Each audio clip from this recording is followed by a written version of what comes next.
हरे मुरारी हे नाथ नारायण वासुदेवा गोविंद बोलो हरि गोपाल राधा रमण हरि गोविंद बोलो हरि गोपाल बोलो राधा रमण हरि गोविंद बोलो नमः शिवाय ओम नमः शिवाय नमः शिवाय ओम नमः शिवाय नमः शिवाय ओम शिवाय नमः शिवाय ओम नमः शिवाय हरे कृष्ण कृष्ण कृष्ण हरे हरे हरे राम राम राम हरे हरे हरे कृष्ण कृष्ण कृष्ण हरे हरे हरे राम राम राम हरे हरे राम हरे हरे राम हरे हरे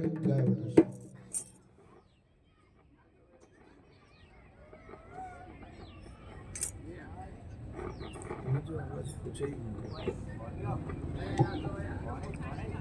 कोई सुठो शब्द गाए वठो उनमें सब हली कहिड़ो था ॻायो दुनिया चले न श्री राम ओके दुनिया चले न श्री राम के बिना दुनिया चले न श्री राम के बिना राम जी चले न हनुमान के बिना दुनिया चले न श्री राम के बिना राम जी चले न हनुमान के बिना दुनिया चले न श्री राम के बिना राम जी चले न हनुमान के बिना दुनिया चले न श्री राम के बिना राम जी चले न हनुमान के बिना दुनिया चले न श्री राम के बिना दुनिया चले न श्री राम के बिना दुनिया चले न श्री राम के बिना दुनिया चले न श्री राम के बिना दुनिया दुनिया दुनिया दुनिया दुनिया चले न श्री राम के बिना राम जी चले न हनुमान के बिना दुनिया चले न श्री राम के बिना राम जी चले न हनुमान के बिना सीता हरण की कहानी सुनो सीता हरण की कहानी सुनो बार बार मेरी कहानी सुनो बार बार मेरी कहानी सुनो सीता जी मिले न श्री राम के बिना सीता जी मिले न श्री राम के बिना पता चले न हनुमान के बिना पता चले न हनुमान के बिना दुनिया चले न श्री राम के बिना दुनिया चले न श्री राम के बिना राम जी हो राम जी चले न हनुमान के बिना राम जी चले न हनुमान के बिना लक्ष्मण का बचना मुश्किल था लक्ष्मण का बचना मुश्किल था ओ लक्ष्मण का बचना मुश्किल था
बात मैंने समझ ली है।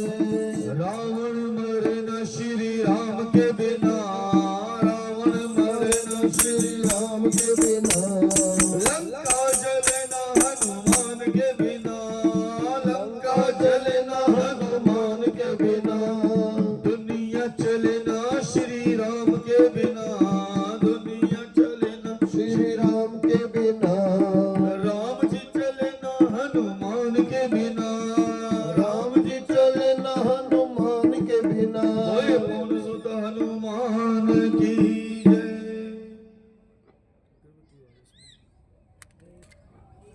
नंबर हरि हरे कृष्ण कृष्ण कृष्ण हरि हरि, हरे राम राम राम हरे हरे। हरे कृष्ण कृष्ण कृष्ण हरे हरे, हरे राम राम राम हरे हरे। हरे कृष्ण कृष्ण कृष्ण हरे हरे, हरे राम राम राम हरे हरे। सृष्टि की रचनाकार परमात्मा अकाल पुरख महाकाल के चरणों में बारंबार मेरी नमस्कार। सृष्टि के मालिक गुरु परंपरा, गुरु पद और सभी गुरुओं के चरणों में, यानी सृष्टि के मालिकों गुरुओं के चरणों में बारंबार मेरी नमस्कार। आप सभी के माता पिता, मेरे सभी के माता पिता, मेरे सभी जितने भी मेरे माता पिता जैसे तुल्य हैं और माता पिता हैं, उनके चरणों में बारंबार मेरी नमस्कार। और आप सभी के चरणों में बारंबार मेरी नमस्कार। और आप सभी को प्यार भरी जय श्री कृष्ण, जय श्री कृष्ण, जय श्री कृष्ण। ईश्वर की और गुरुओं की परम असीम कृपा से, श्री सुखदेव जी महाराज की कृपा से हमको भागवत मिला हुआ है। और उनके चरणों में प्रार्थना करते हुए, गुरुओं के चरणों में प्रार्थना करते हुए हम सत्संग में प्रवेश करें। आइए। और यहाँ हमारे भाई साहब संजय भाई साहब के किए हुए शुभ कर्मों के हिसाब से हम सत्संग में जुड़ रहे हैं। उनका ही प्रयास था कि भागवत कथा चले। आइए उसमें हम प्रवेश करें। बोलो सद्गुरुदेव भगवान की जय। वैसे तो कल के दिन महात्म देखना चाहिए, लेकिन समय की बलहारी थी। श्रीमद् भागवत में पहले आता है 12 सेकंड से पहले आता है महात्म। आइए। और महात्म के कुछ श्लोक जो ब्रह्मा जी को कहे गए थे भगवान के द्वारा, विष्णु भगवान के मुख से, श्री मुख से ब्रह्मा जी के लिए कुछ श्लोक कहे गए थे। आइए उनके 2-4 श्लोक हम सुन के फिर सीधा महात्म में प्रवेश करें। जग विख्यात श्रीमद् भागवत नामक पुराण का प्रतिदिन श्रद्धा युक्त होकर श्रवण करना चाहिए। यही मेरे संतोष का कारण है। जो मनुष्य प्रतिदिन भागवत पुराण का पाठ करता है, उसे एक एक अक्षर के उच्चारण के साथ कपिला गोदान देने का पुण्य प्राप्त होता है। विष्णु भगवान कह रहे हैं ब्रह्मा जी महाराज को। और ये समझना चाहिए, जो सस्ता है ना, कम से कम वो तो कर लो। अपने दुनिया में भी कसे जाइए तो जे सस्तु है ते लई आवीए। सस्तु અને સુંદર અને टिकाऊ आते तोड़ से। भगवान का नाम सस्ता भी है और मुफ्त भी है। सस्ता तो है ही नहीं, मुफ्त है। किसी को 1 रुपया देने की जरूरत नहीं है। आप हनुमान चालीसा बैठ के पढ़ो, किसी को 1 रुपया देने की जरूरत नहीं है। अच्छा, दूसरा टिकाऊ, यही टिकेगा।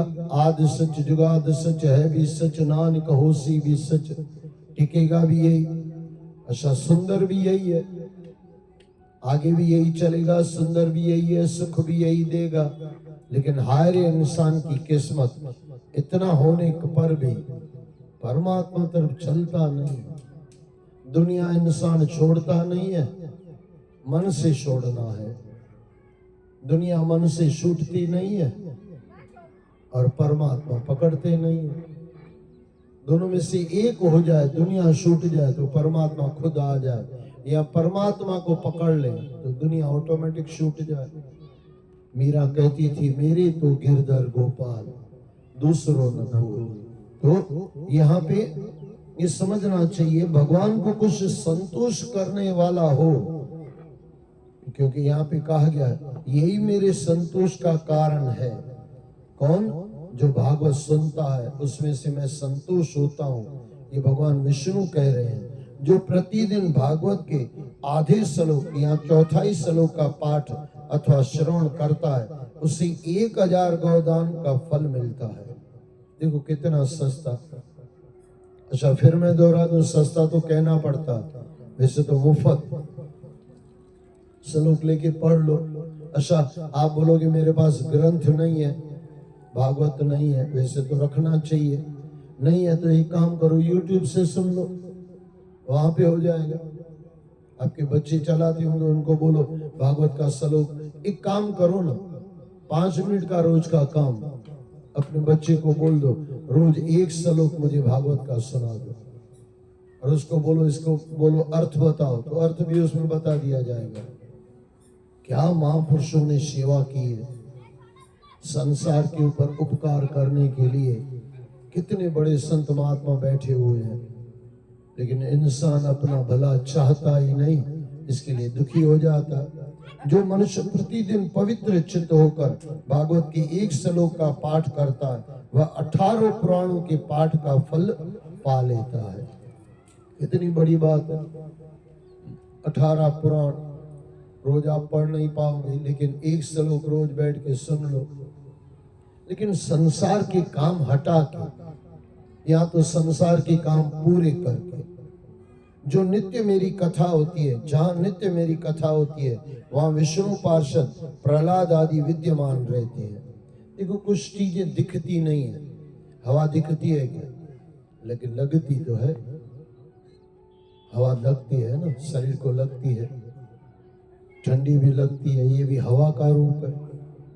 गर्मी लगती है, ये भी हवा का रूप है। सांस आप ले रहे हो, ये भी हवा है, लेकिन दिखती तो नहीं है। जैसे आप और हम दिखते हैं, दृश्यमान नहीं है। हाँ उनकी क्रियाएं दिखती है। पत्ता हिला तो हवा ने हिलाया, उसकी हवा दिखी। हवा नहीं दिखी, हवा की क्रिया दिखी। इसी तरह जहाँ पे जो कहा जा रहा है इसको बराबर समझना। जहाँ नित्य मेरी कथा होती है वहाँ विष्णु पार्षद प्रहलाद आदि विद्यमान रहते हैं। यहाँ पे प्रहलाद जी महाराज भी हैं, भगवान के पार्षद भी हैं। अब आप बोलोगे कहाँ है? अरे अर्जुन को भी कहाँ दिखाई दे रहा था। भगवान कृष्ण ने कहा ये आंखें छोड़, मैं तुझे आंखें दे रहा हूं, उन आंखों से देख। अब ऐसे थोड़ी वो आंखें निकाल दी दूसरी डाल दी, वो अज्ञान हटा दिया, कृष्ण ने ज्ञान दे दिया, वो आंखें दिखाई दी। बात बरोबर समझना। अगर वहां पे पूरा ध्यान है। अच्छा कई बार आप एक काम करो, किसी बर्तन में बहुत सारे फूल भर के, थोड़ा बड़ा सा बर्तन हो, उसके अंदर फूल भर दो, पूरा भरा हुआ हो, और उसके ऊपर छोटा सा कपड़ा डाल दो, सफेद कपड़ा या कोई भी पतला सा कपड़ा डाल दो। सच्ची बताना उसकी सुगंध फिर भी आती रहेगी कि नहीं? पक्का आएगी। इसी तरह यहाँ पे प्रहलाद जी महाराज हैं, भक्त महाराज सब हैं, और उनके साथ पार्षद हैं। अगर यहाँ पे बैठ के आपको आनंद आ रहा है तो समझो वहां पे है ही है।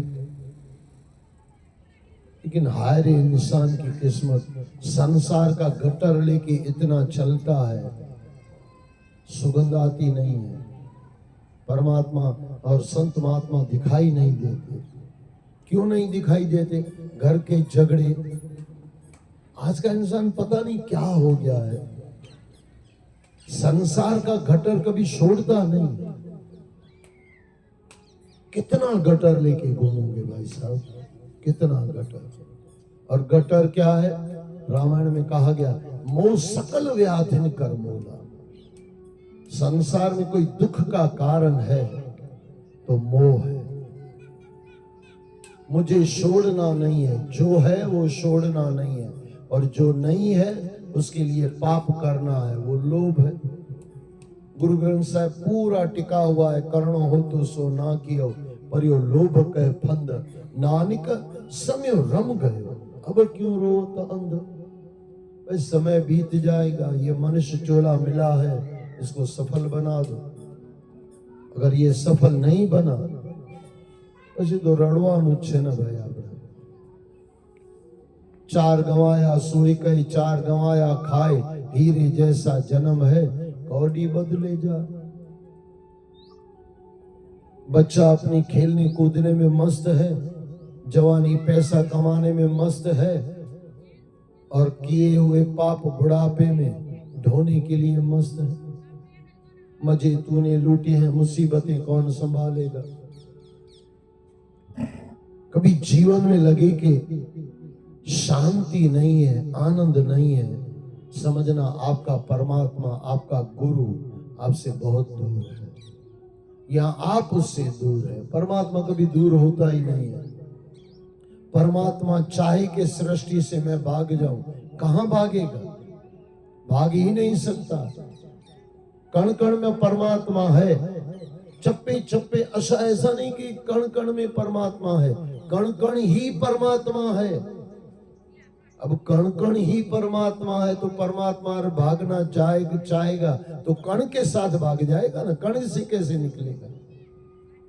अभी मैं कहूं मोबाइल में भी भगवान है, अर्ध सत्य है, मोबाइल ही भगवान है, अब कहां जाएगा भगवान। इसको इस अर्थ में भी समझ सकते हो, मैं ही इंद्र हूं, मैं इंद्र हूं। अब मैं जाना चाहूं तो पूरा साथ में जाऊंगा, खुद को निकाल कैसे पाऊंगा, शरीर से कैसे निकालूंगा, और शरीर से निकाला हो तो फिर मौत हो गई। क्या गजब संतों ने किया है, कहा है, किया है। इतने सब ग्रंथ हमको समझाने बैठे हैं, इतने पुराण इंसान को समझाने बैठे हैं, लेकिन इंसान ने पक्का कर लिया है मुझे कुछ सीखना ही नहीं है। एक बात समझ लेना, काफी बार मैं कहा करता हूं, GOOD गुण, आपके जीवन में गुण होंगे ना, कभी न कभी तीसरी चौथी पांचवी पीढ़ी में GOD परमात्मा आ जाएगा। लेकिन उस तरफ नहीं चले हो, करतूत पशु की मानस जात, लोक पचारा करी दिन रात। अगर इस तरह जीवन बिता रहे हैं हम लोग, तो अगले जन्म में कुत्ता भरने से कौन रोक सकता है। फिर अगले जन्म के लिए तैयारी कर लो, DOG डॉग। फिर कुत्ते को यहां से भी मार पड़ता है, वहां से भी मार पड़ता है, जरूरत ही रहता है।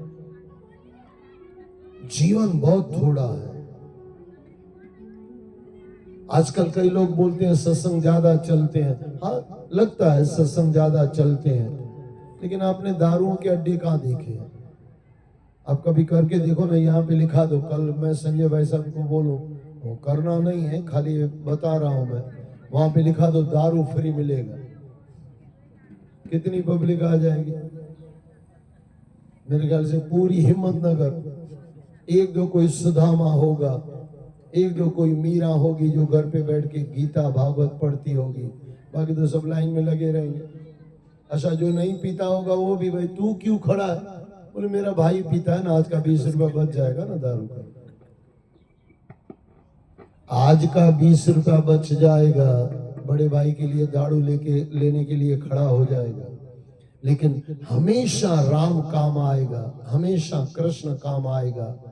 आद सच जुगाद सच है भी सच, नानक होसी भी सच। वो जीवन भर इस जीवन में भी काम आएगा, पहले भी काम आया था, बाद में भी यही काम आएगा। उसको सच को पकड़ने वाले लोग कितने, गिने चुन। शुरूपंखाएं बहुत है, सीता तो एक ही है ना भाई, सीता तो एक ही है, सुदामा तो एक ही है, रावण तो बहुत है। इसी को तो कलयुग कहा गया ना। कलयुग क्या, कलयुग यानी चोरों के अंदर कोई एक साधु पैदा हो जाता है, और बाकी सतयुग जितने युग है उसके अंदर हजारों में कोई एक चोर पैदा हो जाता है। ये थोड़ा समझ लेना। राम के युग में भी अच्छे ज्यादा थे, बुरे कम थे। बस कल युग में बुरे ज्यादा है, अच्छे कम है। अगर इंसान थोड़ा समझ ले, क्योंकि यहाँ पे कहा जा रहा है जो प्रतिदिन भागवत के जो नित्य मेरी कथा, जहाँ नित्य मेरी कथा होती है, ब्रह्मा विष्णु पार्षद, वहां विष्णु पार्षद प्रहलाद आदि विद्यमान रहते हैं। जो मनुष्य सदा मेरे भागवत शास्त्र की पूजा करते हैं वे कली के अधिकार से अलग है। अगर कलयुग से अलग हो जाओ तो कलयुग में जो दुख है वो भी निकल गए आपके जीवन में से। गटर से दूर हो जाओ, गटर की दुर्गंध दूर हो गई। कलयुग को अगर कलयुग से दूर हो गए, कैसे दूर हो गए? उनके दुखों से दूर हो गए। कैसे दूर होंगे? भागवत के पास आ जाओ। जहां भागवत है, जहां गीता है। अच्छा, कई लोगों को यही पता नहीं कि भागवत और गीता में बहुत अंतर है। कई लोगों को ऐसे ही है कि भागवत भी वही है, गीता भी वही है, क्योंकि एक जैसा लगता है ना। कल मैंने आपको कहा था भगवत गीता और ये भागवत। भगवत यानी जिसमें भगवान मुख्यत्व है और मेहमान कलाकार शिष्य है। अब पूरी गीता उठा के देख लो, बार बार कृष्ण दिखाई देंगे, अर्जुन उनके साथ दिखाई देगा मेहमान कलाकार की तरह। और भागवत के अंदर ज्यादातर भगत दिखाई देंगे, भगवान मेहमान कलाकार की तरह होंगे। भागवत यानी जो भगवान के हैं और भगवत यानी जो भगवान की वाणी है।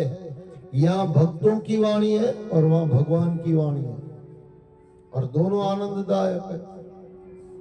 मोती अधिक संत करी लेखा, यहाँ पे कह रहे हैं वो कलिकाल के अंदर जिसने भगवत नाम ले लिया, भागवत का हो गया। और एक बात बताऊं, कलयुग के अंदर इतना पक्का कर लो, परमात्मा बहुत सरल मिल जाता है। सरल मिल जाता है, सस्ता मिल जाता है और टिकाऊ मिल जाता है। આપણે ગુજરાતીમાં કઈ વસ્તુ લેવા જઈએ ને, પછી એમ કે સસ્તું, સુંદર અને ટિકાઉ હોતું નથી। હોઈ શકે, કોઈ દિવસ નહીં મળે સસ્તું અને સુંદર અને ટિકાઉ, हो ही नहीं सकता। संसार के अंदर सस्तु, टिकाऊ और सुंदर चाहिए, वो तो मेरा मधुरम मधुरम, पूरा कृष्ण मधुरम मधुराष्टक।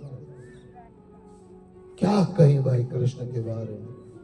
मुफ्त में मिलता है, सरलता से मिलता है, आराम से। यहाँ पे पंखे नहीं है क्योंकि अभी ठंडी का सीजन है, तो पंखे चलाए जाते हैं, प्रसाद खिलाया जाता है। हाँ, बसों की सुविधा हो जाती है, और भगवान ने पैरों की सुविधा तो करके दी हुई है। घुटने के तो दर्द है नहीं कि जाए नहीं। अच्छा, दारू पीने वाला घुटने का दर्द होगा तो भी जाके लाइन में खड़ा हो जाएगा, भले 3 घंटा खड़ा पर रहना पड़े, कई वांधो नहीं, 2-4 दुखावो वधी जाए तो चालसे, पर दारू मळवो जोईए। अरे भगवत नाम भी एक दारू की तरह पियो ना। नाम खुमारी नान का चढ़ी रहे दिन रहन, ये भी नशा है। नहीं, नशा है, आनंद है इसमें। और ये नशा जिसको चढ़ गया उसकी 7 पीढ़ी तर गई, और जो वो नशा जिसको चढ़ गया उसका जीवन बर्बाद हो गया, अगले पिछले सब बर्बाद हो गए। अगर भगवत प्रेमी हो ना तो राम नाम का प्याला पी लेना। कोई पियो रे प्याला राम नाम। क्या राम रस है भाई। संसार के रस बहुत देख लिए, अब राम का रस लो ना, श्याम का रस लो ना। जो मनुष्य सदा मेरे भागवत शास्त्र की पूजा करते हैं वे, अच्छा पूजा यानी क्या? उसका सेवन करना। आजकल पूजा को हमने बदल दिया। कोઈને खोटू लागे तो माफ करजो, जेटला मोटा चांदला एटला मोटा पाप। पाप को छुपाने के लिए चांदले बड़े दिखाने पड़ते हैं।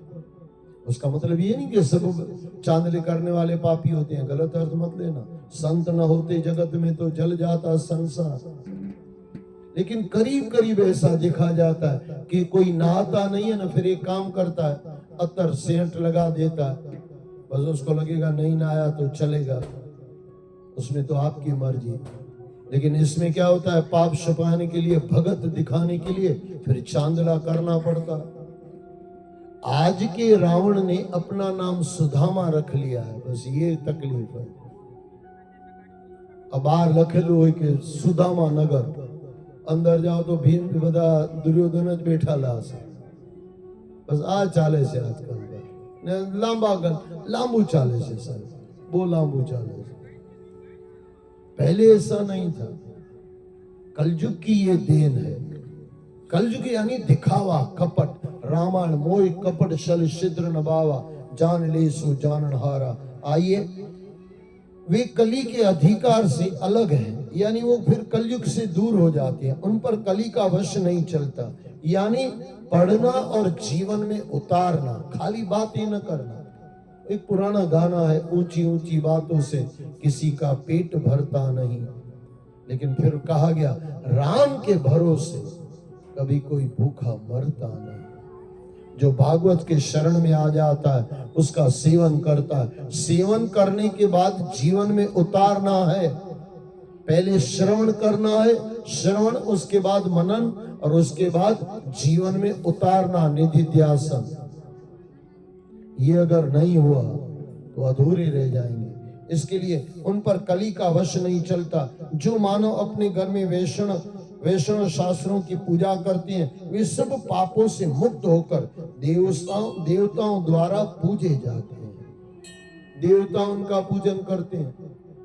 आम पब्लिक देवताओं की पूजा करती है, और जो परमात्मा तरफ चलते हैं ना, उनकी पूजा देवता करते हैं। तो यहाँ पे महात्म्य के 3 श्लोक देख के हम आगे बढ़े, और आगे महात्म का कहा गया, सच्चिदानंद रूपाय विश्वोत्पत्त्यादि हेतवे तापत्र विनाशाय श्री कृष्णाय वयम नमः। सच्चिदानंद रूप भगवान श्री कृष्ण को हम नमस्कार करते हैं, जो संपूर्ण विश्व की उत्पत्ति, स्थिति और विनाश करने वाले तथा आदि देविक, आदि भौतिक और आध्यात्मिक तापत्र का हरण करने वाले हैं। इतना समझ लो, जो है वो पर्याप्त है, जो नहीं है उसका चिंतन छोड़ो, जो है उसमें मौज करो, और कभी भी परमात्मा वो वापस ले ले, तेरा तुझको अर्पण। खेल समाप्त। परमात्मा ने मनुष्य जन्म दिया, जब लेना चाहे वापस ले जाए, और परमात्मा की गोद में बैठ के निकल जाओ, हो गया जीवन सफल। पौराणिक युग में एक बार शौनक आदि का 88,000 ऋषि और नैमिषारण्य में एकत्र हुए। वहां श्री वेदव्यास जी के पौराणिक शिष्य सूत जी विराजमान थे। अब देखो 88,000 ऋषि, आज देख लो 100 भी मिलेंगे, 100 क्या 50, 25, राम राम। 88,000 ऋषियों को साथ में रखते थे सूत जी महाराज। सूत आपको पता है ना, सूत यानी धागा। 88 महाराज को, जो 88 महाराज ऋषियों को सूत जी महाराज जोड़ के रखते थे। ज्यादातर कथाएं आपने वही सुनी होगी, सत्यनारायण कथा में भी यही आते हैं। जितनी भी करीब करीब कथाएं भगवानों की है, वो 88,000 ऋषि और सूत जी महाराज। कितना प्रेम होगा आपस में। 88,000 ऋषियों का आपस में प्रेम, और फिर जुड़ के सूत जी के गुरुओं के चरणों में बैठ गए, और गुरु ने सब दे दिया। कितने पुराण वहीं से निकले। उन ऋषियों ने सूत जी, मैं फिर कहूं, सूत यानी धागा, जो गुरु से जुड़ा हुआ है, हमेशा जुड़ के रहो। प्रार्थना की कि वे कोई ऐसी कथा सुनाएं जिसमें लीला में परमेश्वर की भक्ति, ज्ञान और वैराग्य का समावेश सर्वाधिक हो। ज्ञान और वैराग्य, ज्ञान क्या है? परमात्मा नश्वर है, ये परमात्मा शाश्वत है, और संसार नश्वर है। बस ये ज्ञान इतना हो जाए, सब आ गया। जो शाश्वत है उसको पकड़ो, और जो अभी है वो कभी भी छूट सकता है, उसको छोड़ो। संसार छोड़ो और परमात्मा पकड़ो। अच्छा, संसार शरीर से नहीं छोड़ना। माता कथे कसे નથી જવું। સંસારમાં રહીને પરમાત્મા થવાનું, પરમાત્માના થવાનો છે, પણ એટલા અમે કરતા નથી। इस घोर कलयुग में संसारी व्यक्तियों के लिए ज्ञान तथा उस राक्षस के समान हो, गया है, जो क्रोध, लोभ, मोह और काम को सदैव भड़काता है, जिसकी वजह से मनुष्य हर पल हर घड़ी दुखी रहता है। अभिमान इंसान को गिरा देता है, क्रोध इंसान को जला देता है, ईर्ष्या दूसरों से दूर कर देती है। वगर कामनी दुश्मनी राखવાનું બંધ કરો ભાઈ, दुखी થઈ जसो। कौन कैसा है छोड़ो, आप कैसे हो इसको पकड़ लो। अगर आप अच्छे हो तो परमात्मा तरफ चलते रहो, और बुरे हो तो संसार से थोड़ा हटके परमात्मा तरफ चल पड़ो। लेकिन मन से चलना है। मैंने कल आपको कहा, संसार को पैसा दे दो, संसार को शरीर दे दो, लेकिन मन परमात्मा को देना भाई। मन बना ही परमात्मा के लिए है। मन संसार નું છે જ नहीं, आपने नाखी बैठेला છે। मन यानी तूफान और संसार यानी तूफान, दुखी दुखी बनाएगा, हर घड़ी दुखी रहता है। आप कोई ऐसा चरित्र हमें सुनाए जिसे सुनकर हमारे हृदय में भक्ति का संचार हो और हमारी प्रीति श्री हरि चरणों में हो। ऋषियों की बात सुनकर सूजी बोले, ऋषिवर, इस कलयुग में काल रूपी सर्प के चंगुल में फंसे लोगों के उद्धार के लिए आपने जो कथा सुनने की इच्छा प्रकट की है, वे स्तुति के योग्य है। आप गुरुओं से क्या मांगते हो, ये भी बहुत बड़ी बात है। आप क्या सवाल करते हो। आज का इंसान सवाल खतरनाक करता है। बाप जी दुकान नहीं चलती, शू करूं? अरे मेहनत कर गधेड़ा, ता जईने मेहनत कर। आखो दिवस घर में पड़ेलो छे।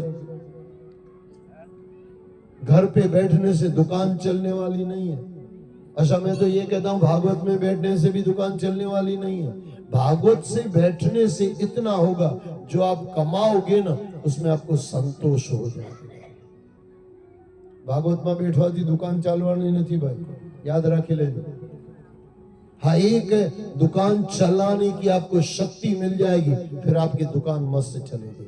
एक तरह से दुकान भागवत चलाएगी, लेकिन चलानी आपको है। भगवान कृष्ण बार बार गीता में अर्जुन को कह रहे हैं, मैं तेरे साथ हूं, करना तो तुझे है, करूंगा मैं नहीं। शक्ति मैं तुझे दूंगा, आशीर्वाद मैं तुझे दूंगा, करना तुझे है, करना तुझे है। आपने तो क्यों एक छोटी सी कहानी आती है। बोले एक बंदा रोज हनुमान दादा के मंदिर में जाता था, दादा लॉटरी लगाओ, लॉटरी लगाओ। एक बार पुजारी लाफो, ए भगवान हनुमान दादा है, लाफो मारी आए। जब रो के बाहर निकला तो पुजारी ने पूछा क्या हुआ? क्योंकि आपके हनुमान दादा है मायरू। पहले के पुजारी थे, हनुमान दादा को जाके पूछा, भाई શું થયું દાદા, અને કેમ માર્યું તમે? એમ કે આ ગધેડાને કે લોટરી તો લઈ આવ, કે લોટરી भी मारे લઈને આપવાની। बस ये है इंसान। लॉटरी भी लगाड़वानी से, वो भी भगवान लेके आए, वो ही लगा के दे दे, ऐसा थोड़ी होता है। તમને તમારી પાસે ગમે તેટલા કામ હોય તો લગન કરવા માટે તો તમે જ ગયેલા ને। તમે એમ કે બહુ કામ છે, બીજાને મોકલી આપો તો એના લગન થઈ જાય, તું કુંવારો મરી જશે ભઈલા। लेकिन बस चलता है इंसान का। आलस जहां हो तो वहां ठीक है, लेकिन सब जगह आलस नहीं चलते। आपको बाथरूम जाना है, आपको ही जाना पड़ेगा। आपको खाना खाना है, अच्छा और कोई खिलाएगा, लेकिन खिलाएगा आपके मुख में ही। तो तमारा पेट में जैसे तो भूख मटसे। बात बरोबर समझ लो भाई, छोड़ो ये आलस की बात। परमात्मा को पकड़ो, समझो परमात्मा को। और यहाँ पे वही कथा सुनने की इच्छा प्रकट की, वह स्तुति योग्य है। मैं आपको वह कथा सुनाता हूं जिसे श्री सुखदेव जी महाराज राजा परीक्षित को सुनाया था। उस कथा का नाम है श्रीमद् भागवत कथा। मद, मद यानी नशा। लेकिन कौन सा नशा? नशा है राम नाम का नशा है, ऐसे नहीं कि नहीं। संतो महात्मा को नशा होता। और हमारे बाबा जी गुरु नानक देव जी महाराज तो कहते थे, नाम खुमारी नान का चढ़ी रहे दिन रहे, उतरे न, उतरना नहीं है, हमेशा चढ़ी रहे। दारू का नशा 2-4 घंटा रहेगा, और परमात्मा का नशा जीवन भर, ये जीवन नहीं अगले जन्मों तक चलता रहेगा।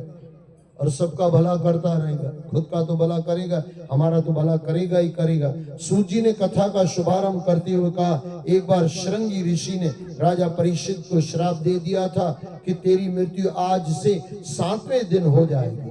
राजा परीक्षित मृत्यु के भय से दुखी होकर श्री सुखदेव जी के पास आया। उन दिनों श्री सुखदेव जी गंगा के किनारे ऋषि मुनियों के सामने आध्यात्मिक प्रवचन किया करते थे। राजा की प्रार्थना पर उन्होंने उसका मृत्यु भय दूर करने का यह श्रीमद् भागवत कथा सुनाई थी। जिस समय श्री सुखदेव जी कथा सुनने के लिए तैयार हुए, उसी समय स्वर्ग के देवतागण अमृत कलश लेकर वहां उपस्थित हुए और सुखदेव जी से बोले, ऋषिवर, आप यह अमृत पीकर अमर हो जाएं और हमें कोई सुंदर कथा सुनाएं। अब देवताओं से क्या रे, આપણે ठगी नाखे कई भरोसो नहीं। देवता थी ठगाई करता, दुनिया ठगी नाखे एना पहला परमात्मा दा थई जजे। और यहाँ पे तो फिर नहीं लिखा। फिर सुखदेव जी महाराज परीक्षित को पूछा, भाई भागवत चाहिए कि अमृत चाहिए? बोले बाबा दोनों में फर्क क्या है, थोड़ा बता दो। बोले अमृत है, अमृत तो कर देगा, जीवन में मरेगा नहीं। अरे बोले ये कथा अमृत से क्या होता है? ये भी अमृत है ना, कथा अमृत से क्या होता है?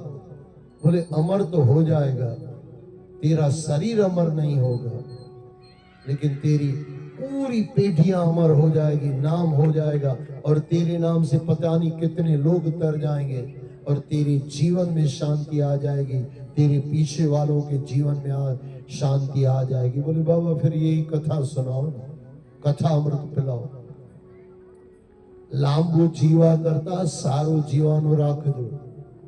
આપણે તો બોલ લાંબુજીને કરવાના શું, પછી તો આપણે 60 તો પછી લાકડી લેવી પડે, 70 તો બુદ્ધિ ચાલી જાય, 70 72 તો બુદ્ધિ નાઠી। માણસ શું છે ભાઈ, ક્યારે ખપી જાય। આપણા સિંધીમાં છે ખપે ખપે में माण्हू खपी वेंदो आहे, और चाहिए और चाहिए और चाहिए। आदमी खलास हो रहा है भाई साहब। कितना चाहिए, क्यों चाहिए, किसके लिए चाहिए, इंसान कभी सोचता नहीं है। इस पर श्री सुखदेव जी ने देवताओं से कहा, इस अमृत को पीकर तो लोग देवों की भांति अमर हो जाते हैं। यह अमृत हमारे किसी काम का नहीं है। स्वर्ग में आयु का कुछ पता नहीं चलता, वहां ब्रह्मा के एक दिन में 14 इंद्र बदल जाते हैं। तुम्हारे इस अमृत से वह कथा अमृत के समान है, जिसमें भगवान श्री कृष्ण का चरित्र और जिसे सुनने के उपरांत मनुष्य जन्म तथा मृत्यु के आवागमन से मुक्त हो जाता है, परमात्मा से जुड़ जाता है, परमात्मा से लय हो जाता है, जो भागवत में आ जाता है। महाराज परीक्षित भी इस कथा को सुनने के इच्छुक हैं। यह कथा संक आदि ऋषियों ने नारद मुनि को 1 सप्ताह के भीतर सुनाने की विधि बताई थी। आप सभी यदि सुनने के इच्छुक हो तो विराजिए, बैठ जाइए। सूत जी की बात सुनकर देवतागण वहां बैठ गए, पर शौनक आदि ऋषियों ने श्री सूत जी से पूछा, सूत जी, नारद जी तो 2 घड़ी से अधिक कहीं नहीं रुकते, फिर वे 7 दिन तक एक स्थान पर कैसे रुके? कल ही एक बंदा यहाँ पे आया हुआ था, बोले भागवत में मैं कभी बैठता नहीं, पहली बार बैठा। दारूडियो कथा में बेसी नहीं सके ने कथा वाળો दारू में नहीं बेसी सके, बस याद रखो। ने बेऊ चालतो હોય तो પછી આ माणस खतरनाक है। ये आदमी का कोई भरोसा नहीं है। आज ये कल ज्यादा है, दिखावे के भगत और अंदर से ठगत। दारू पीतो હોય ને અહીંયા આવીને બેઠો હોય, खुद को भी दुखी करेगा, परिवार को भी दुखी करेगा।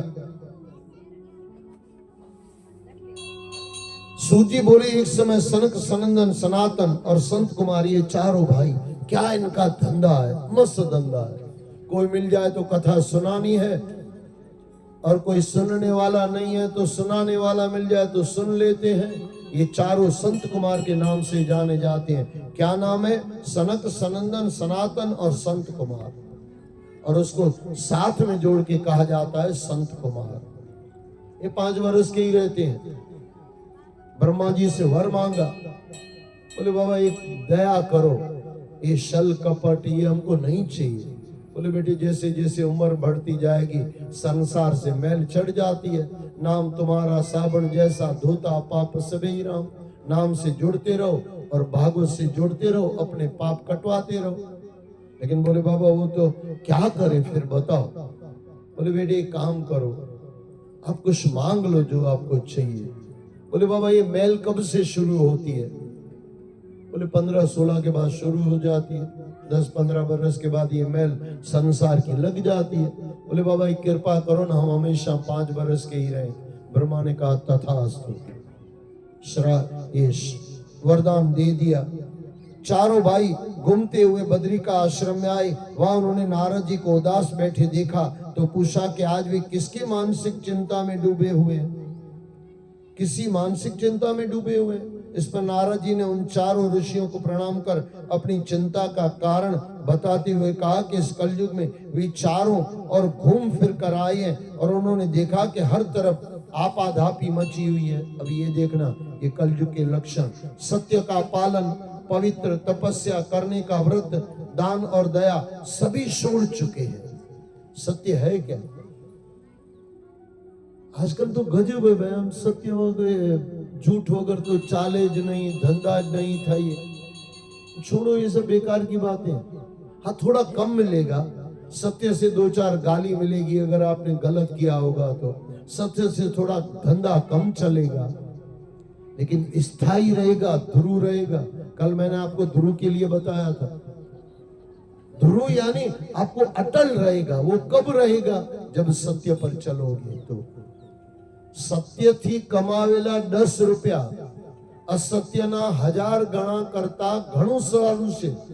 10 રૂપિયા સારા પણ ઈમાનદારીના, બેઈમાનીના 1000 રૂપિયા તમને દુઃખ આપી જશે ને સત્યના 10 રૂપિયા તમને आनंद આપી जैसे। आज कई लोगों को सुना होगा आपने, आज भी मेरे पास 2-4 माताएं आई, बरकत नहीं है। धर्म नहीं ने माता धर्म, अधर्म थी रही है। तेरे बच्चे, तेरा परिवार अधर्म में चल रहे हैं। कुछ लोग के सामने तो नहीं कहा जा सकता, यहाँ तो गदी है, यहाँ व्यास गदी है, बोल देते हम लोग। सत्य नहीं तारा तमारा घर में पण जो तमने लागतो ने बरकत नहीं, ते मानी लेजो को भागवत तमारा थी दूर થઈ ગયું છે। भगत दूर हो गए और ठगत पास में आ गए, और ठगत तो ठगने के लिए ही आते हैं। संसार ठगारू से, ठगी नाग से, ने परमात्मा आपा वाळू से, दयाळु से, हमेशा आपतो रहसे।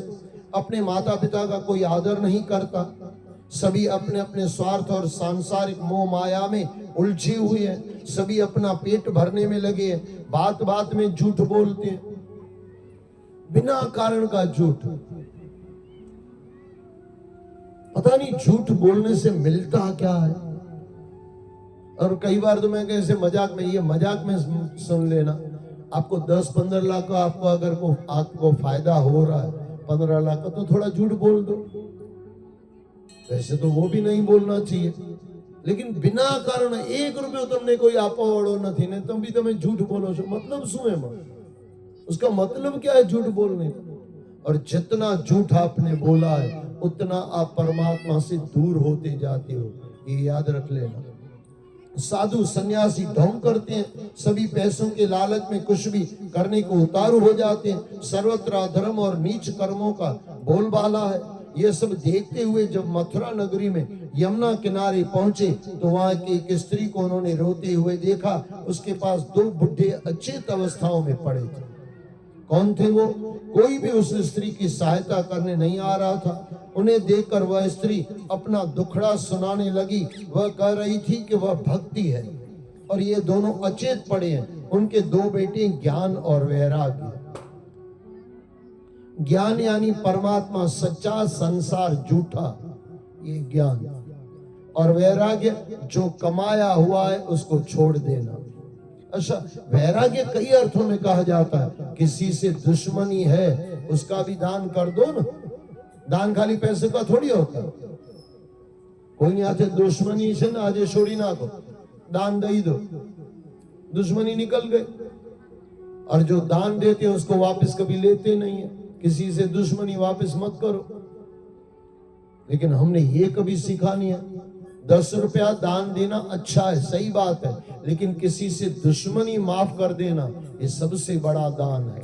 किसी से ईर्ष्या है, आज के बाद माफ कर दो। ईर्ष्या चली गई, दान दे दिया आपने, आनंद में आ जाओगे आप। यहाँ आसपास जो 3 स्त्रियां बैठी रो रही है, ये गंगा, यमुना और सरस्वती नदियां हैं जो मेरी सहायता के लिए आई है। मैंने द्रविड़ प्रदेश में जन्म लिया था, कर्नाटक में मैं सियानी होकर दक्षिण में रही, यहाँ वहां से चलकर मैं गुजरात में पहुंची और वहां मैं बुढ़ी हो गई। लेकिन जब से मैं यहाँ वृंदावन आई हूँ तब से मैं फिर से जवान हो गई हूँ। परंतु मेरे ये दोनों बेटे ज्ञान और वैराग्य कलयुग के पापों के अग्नि से भस्मीभूत होकर अचेत हो गए हैं, इसी से मैं दुखी हूँ। मेरे पुत्र तो बुढ़े हैं और मैं जवान हूँ, ऐसा देखकर संसारी लोग मेरी हंसी उड़ाते हैं। नारद जी ने उसे समझाया कि कलयुग की वजह से तेरे पुत्रों ने अपनी मर्यादा का त्याग कर दिया है। सत्य न टके वैराग्य बिना, सत्य न टके वैराग्य बिना। वैराग्य होगा न तो सत्य टिकेगा। वैराग्य क्या है? वैराग्य थोड़ा जो आपको परमात्मा ने दिया है ना, उसको कुछ देना सीखो ना, देना सीखो। अगली बार जब कथा थी तो हमारे भाई साहब के लड़के थे, अभी भी वो बता रहे थे मुझे, एक मानस रोज शंकर दादा ना मंदिर में जाए, डोई हती रोज जाए, पोता मिला नहीं। भगवान के चरण में रोज प्रार्थना करे कि पोत्र नहीं, छोकरा ने छोकरो नहीं, आपो आपो दादा आपो। माथो खाई जाए शंकर दादा ने। शंकर भगवान ने गया माता छोड़वाना नहीं माजे। आई वो छोकरो 1-1.5 बरस के बाद जब आया तो पिलपिला सा लड़का, हाथ में उठाओ तो हड्डियां हाथ में आ जाए, बच्चा और ज्यादा रोए। अब ये माता पुजारी को कहती है, बोले बाबा ऐसा कैसे बेटा मिला? एकदम हम हाड़ पिंजर बधु पोचू, शरीर भी ढीलो ढालो। क्योंकि माता तू केला चढ़ा दी ना, केला आज चढ़ाया ना? बोले हाँ। बोले लेके आ जरा। केला लिया तो पूरा ढीला डाला। पुजारी कहते हैं कि माता जेव केड़ू एवो पोतरा आवे, एवो छोकरो आवे। जैसा कर्म करोगे वैसा फल देगा भगवान, ये है गीता का ज्ञान। जो आपने किया है वही आपको मिलेगा। अपने दादा काले भाई साहब जोड़े बैठे था मैं, जिंदगी में ऐसी कुंडली मैंने कभी नहीं देखी, कल जो मैंने देखी। अगर मेरी दृष्टि से, मैं बाद में भी भाई साहब को कह रहा था, ये आदमी करोड़ों में होना चाहिए लेकिन भिखारी है। किसी की हाय मत लेना, आह गरीबा कहर खुदाई। किसी का श्राप मत लेना। आप बोलोगे श्राप लगता है? कहा लगता है, क्यों नहीं लगता? वरदान भी लगता है, श्राप भी आज भी लगता है। आप कोई चींटी जा रही है और चींटी को आपने जिंदा जाने दिया, उसको पैर से मार नहीं दिया, वो चींटी बोलेगी जा, तेरा भगवान तुझको हमेशा आनंद कराता रहेगा। आपके जीवन में दुख होगा ना, वो चींटी की कृपा से हमेशा आनंद में रहोगे। लेकिन जाती हुई चींटी को आपने बिना कारण मार दिया, बोलेगा जा, मेरा भगवान तेरे से हिसाब किताब लेता रहेगा। आपके जीवन में जितने भी सुख होंगे ना, सब चले जाएंगे। मैंने देखा है कितने लोगों को, और कल जो मैंने देखा, मैं भगवान से प्रार्थना करूं उसके जीवन में सुख शांति आए। लेकिन हम जो बैठे हुए हैं ना, किसी की हाय मत लेना, हाय मत लेना। कितने लोगों से हम मिलते हैं, देखते हैं क्या होता है इंसान का। एक इंसान अभी आज ही आके बैठा, बोले मेरी बीवी खराब, मेरी माँ खराब। मैं तू तो डोरडा है ना, तू तो हरिश्चंद्र ना, बस आज ऐसे। संत महात्मा कहते हैं, बुरा जो ढूंढन में गया बुरा न मिला कोई, जो खुद को देखा मैंने मुझसे बुरा न कोई। न्याय दुर्योधन जुदू के, अच्छा जो ढूंढन में गया अच्छा न मिला कोई, जो खुद को देखा बार बार तो मुझसे अच्छा न कोई। अच्छा है, पहले के दुर्योधन कभी ग्रंथ नहीं लिखते थे, आज के दुर्योधन ग्रंथ लिखते हैं। कहीं भी कुछ भी यूट्यूब में डाल देंगे, भेज देंगे। किसी का मत पढ़ा करो बिना कारण का। पता नहीं क्या आज के इंसान को हो जाता है। एक पास मेरे पास बीच में किताब आई, किसी ने हाथ में दी, दान करो ने नर्क में जाए। मैं कहते तारो बापो जाए, तारी माँ जाए, तू जाए, हमारा में तो दान करे दे त्यागी न शांति। ग्रंथों तो इनके के जान दान करो, हमेशा आनंद मारो, आनंद ही आनंद। गजब है वैसा। अच्छा लिखता है, ऐसे दुर्योधन लिखते हैं। पहले के असली वाले दुर्योधन ग्रंथ नहीं लिखते थे, याद रख लेना। एक भी किसी दुर्योधन का ग्रंथ मुझे दिखा दो, कंस का ग्रंथ दिखा दो लिखा हुआ हो तो। 6 कोई दिवस जोयो ईमानदार था है, आम बेईमान था, जीवामा बेईमान था, पण ग्रंथो नहीं लिखवामा एમાં ईमानदार था बापला। रावणનો ગ્રંથ જોયો તમે? નહીં લખે જ નહીં। એ લખે તો સ્તુતિ લખે, પછી ગ્રંથોમાં લખાઈ જાય, તે જુદું થઈ ગયું। जो सच है वो लिखेंगे, झूठ नहीं लिखेंगे। दान करो ने नर्क में जाओ એવું ગધેડાઓ नहीं લખે, પણ આજના ગધેડાઓ લખે પાછા। गजब से भाई साहब, गजब से।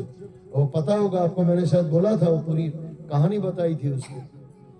कहा कि किताब छपाई नहीं थी, लिखी थी। बोले आप बराबर कर लो, फिर मैं इसको छपा दूं। तो बोला तेरे से पहले तो मुझे नर्क में जाना पड़ेगा, भगवान मुझे नहीं छोड़ेगा। इन गजब है लोगों का भाई साहब। सारू नहीं करता हो ने तमारी मर्जी, पण कोईने सारू करता रोकजो नहीं, एटलू करजो। कोईने सुखी नहीं करता है ना, कई वांधो नहीं, पण कोईने दुखी करता नहीं। किसी का दिल जीतो न जीतो आपकी मर्जी, लेकिन किसी का दिल हरा मत देना, उसको दुखी मत कर देना। हाय रे इंसान। इसके लिए यहाँ पे जो कहा जा रहा है बराबर समझे। ज्ञान और वैराग्य। यहाँ आसपास जो 3 स्त्रियां बैठी रो रही है, ये गंगा, यमुना और सरस्वती नदियां जो मेरी सहायता के लिए यहाँ आई है। मैंने द्रविड़ प्रदेश में जन्म लिया था, कर्नाटक में मैं सियानी होकर दक्षिण में रही, वहां से चलकर गुजरात पहुंची, वहां मैं बुढ़ी हो गई। लेकिन जब से मैं यहाँ वृंदावन आई हूँ तब से मैं फिर से जवान हो गई हूँ। परंतु मेरे ये दोनों बेटे ज्ञान और वैराग्य कलयुग के पापों के अग्नि से भस्मीभूत होकर अचेत हो गए हैं, इसी से मैं दुखी हूँ। मेरे पुत्र तो बुढ़े हैं और मैं जवान हूँ। ऐसे देखकर संसारी लोग मेरी हंसी उड़ाते हैं। नारद जी ने उसे समझाया कि कलयुग की वजह से तेरे पुत्रों ने अपनी मर्यादा का त्याग कर दिया है। भाव यही है कि कलयुग में भक्ति के द्वारा ही परमात्मा का मिलना संभव है। भक्ति यानी प्रेम। प्रेम आपके जीवन में, चलो दान पुण्य नहीं करना है आपकी इच्छा, ज्ञान नहीं पाना है आपकी इच्छा, लेकिन लोगों से प्रेम करना सीख लो। 10वीं पातशाही गुरु तेग बहादुर साहब, हम तो गुरुओं के पुजारी हैं। गुरु ग्रंथ साहब भाई साहब के भी दरबार में, हमारे वहां सूरत में भी है। गुरुओं ने कहा 10वीं पातशाही गुरु गोविंद सिंह, साच कहूं सुन लो सभी, जिन प्रेम किया नहीं प्रभु पाया। अब आप बोलोगे प्यार हम तो बच्चों से करते हैं, नहीं करते हैं। बच्चों से हम मोह करते हैं, बच्चों में से कुछ चाहिए, इतना तो चाहिए जग में मेरा नाम करेगा रोशन। अच्छा, गुरु नानक देव जी महाराज ने खुद को खुद उतारा कि अपने बच्चों के लिए रखा? खुद उतर गए। जितने भी पास हुए, जितने भी परमात्मा तरफ चले, अपने परिवार के लिए नहीं छोड़ा कि उनकी वजह से हम तर जाएंगे, ऐसा नहीं, ऐसा एक भी नहीं है। ऐसा पापी लोग होते हैं, धुंधकारी को अभी आप कथा सुनोगे, धुंधकारू पीशों की वजह से तर गया। लेकिन जो सच्चे महात्मा होते हैं वो खुद के कर्मों से तर जाते हैं। ये पक्का कर लो भाई। तरना है तो आपको खुद को ही तरना पड़ेगा। और ये संसार झूठ है, ये झमेला है, उसको अंदर से छोड़ना पड़ेगा। ज्ञान वैराग्य का कोई नहीं पूछता। राजा परीक्षित ने भी दया करके कलयुग को छोड़ दिया था, इसी का परिणाम उन्हें भुगतना पड़ रहा है। दूसरे लोगों को ही धर्म को छोड़ देने के कारण दुख उठाना पड़ रहा है। केवल भजन कीर्तन के द्वारा ही श्री नारायण को प्रसन्न किया जा सकता है। कलयुग का यही धर्म है। इस युग में तो ब्राह्मण दान देकर भी प्रायश्चित नहीं करता। इस युग में तो ब्राह्मण दान लेकर भी प्रायश्चित नहीं करता। ब्राह्मण दान ले फिर एने पण दसवांश करवानु से, खाली लेके बैठे नहीं रहना।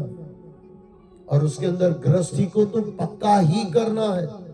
जितना आप कमाते हो 100 में से 10 रुपया, अपना मोरारी बापू मस्त कही एम के कोई माणस આવે એમ કે બાપુ દાન ભોગ થઈ ગયું છે, એમ કે કમાવાનું ઓછું રાખો, દાન ઓછું થઈ જશે।